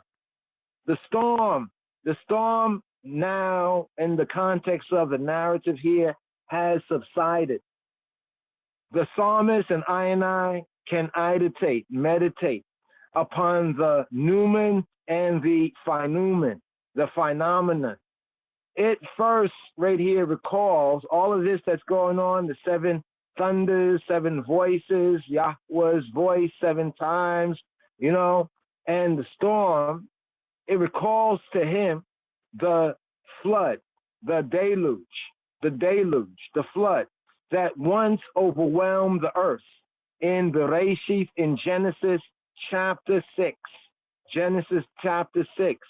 Therefore, Yahuwah la Mabul, for the Mabul, for the flood, like even the flood is called Noah's flood. Yahuwah la Mabul, Yashab. He sitteth upon it. He is enthroned at this event horizon. A revelation of his retributive justice. His retributive justice. Therefore, in the second part of the verse, Wayasheb. So first we have Yashab, he sat, Wayasheb, and he sits. He who be, who he be. He sat then, right? He was sitting, he is sitting, and will be sitting. Wayasheb, Yahweh, and sitteth. How he sitteth? Melech le'olam. He sitteth as Melech, as king. Negus, right? As king, le'olam. Sitteth as king forever. In the Hebrew, also as eternal king, right? Sitteth as king eternally. Took time indefinite. Melech le'olam. King forever. As he was the judge, ha-shofet, the judge in that remote period of human story, of the human story of history, so is he always. Yashab Wayasheb. He is always enthroned, always sitting, always holding the final decision on the fate of the world in his hand. So this is a better sense of he is in control in that sense. He sat then and he sits now forever. Melech le'olam. Here to the final verse, the Yod Aleph, the 11th verse right here. Yahuwah oz le'amo, yitain Yahuwah yebarek et amo ba shalom. Yahweh Jehovah will give strength to his people. Yahuwah oz le'amo yitain, right? Yahuwah oz le'amo yitain, giveth strength. Now remember the oz is might, strength, material or physical, but in the Hebrew context, it's like that personal or social and political strength to amo, even amo Yisrael, force, security, right? In that sense, right? That influence of strength, that oz, Yahuwah oz, strength, amo, for his people, yitain, he gives. Yahuwah will bless his people with peace. Yahuwah yevarek. Yahuwah, he who be, yevarek. He will bless. Yevarek et amo. He will bless amo, his people. Yahuwah yevarek et amo vashalom. With peace, ba, in shalom, in peace. With peace, shalom. Shalom is very, very interesting. Shalom, Hebraically, is completeness, soundness, welfare in the complete sense, right? Tranquility, health, wealth, peace in your soul, in your spirit, in your soul, in your body, right? In your health. Also that shalom in your wealth as well. That complete baraka, right here. Once again, Yahuwah Oz L'Amo Yitain. Yahuwah Yivareka Et Amo Bashalom. Not only in the infinite might of Yahuwah Eloheinu called to mind, not only is the infinite might called to mind, bring it to remembrance, to meditate by such an experience, but also his grace, the graciousness, the symphony that had swelled to almost an ear-shattering crescendo. It ends and fulfills right here, today's daily psalm, Mizmor Kaf 8. It ends and fulfills here in the softest pianissimo. You know, the crescendo is a loud sound, building up, crescendo, reaching that high height, shattering, ear-shattering. Just think about that revelation on Har Sinai, Mount Sinai, right? And then it fulfills here after the storm calming, roughly around verse 10, right? Bringing us here to conclusion verse, right? Beginning the symphony of the creation, the thunder, the lightning, the storm, and the voice, right? To the higher height, ear-shattering crescendo, fulfilling here with the softest pianissimo. Now, pianissimo in the Latin basically means it's a musical instruction of quiet, of quietness, softly, going quietly. Yahuwah Oz L'Amo Yitain. Yahuwah Yibarek Et Amo Ba Shalom. Here. Today's daily psalm, according to the royal order, right here. On the outro level right here to keep in mind today's daily psalm right here. And see where we have it right here. Here. Yes. Where is that song? I saw it right here. Chant. All right. Don't know why it's not coming up right here. But you know, on the outro, we'd like to give you this right here on the outro. Yes, I, Rastafari, Hebrew, double. The Lord will bless his people with peace.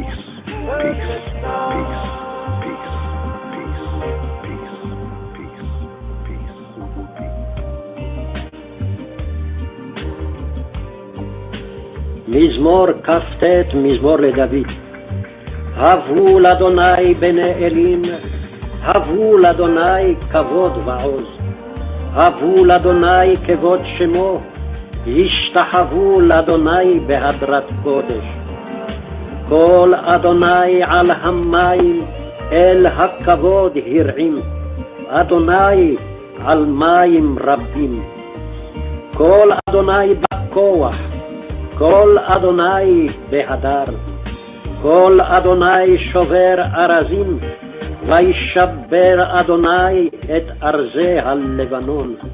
וירקידם כמו עגל, לבנון וסיריון כמו בן רעמים. כל אדוני חוצב להבות אש. כל אדוני יחיל מדבר, יחיל אדוני מדבר קדש. כל אדוני יחולל איילות, ויחשוף יערות ובהיכלו, כולו אומר כבוד. אדוני למבול ישב, וישב אדוני מלך לעולם. אדוני עוז לעמו ייתן, אדוני יברך את עמו ושלום, ושלום, ושלום, ושלום, ושלום, ושלום, ושלום, ושלום, ושלום, ושלום, ושלום, ושלום, ושלום,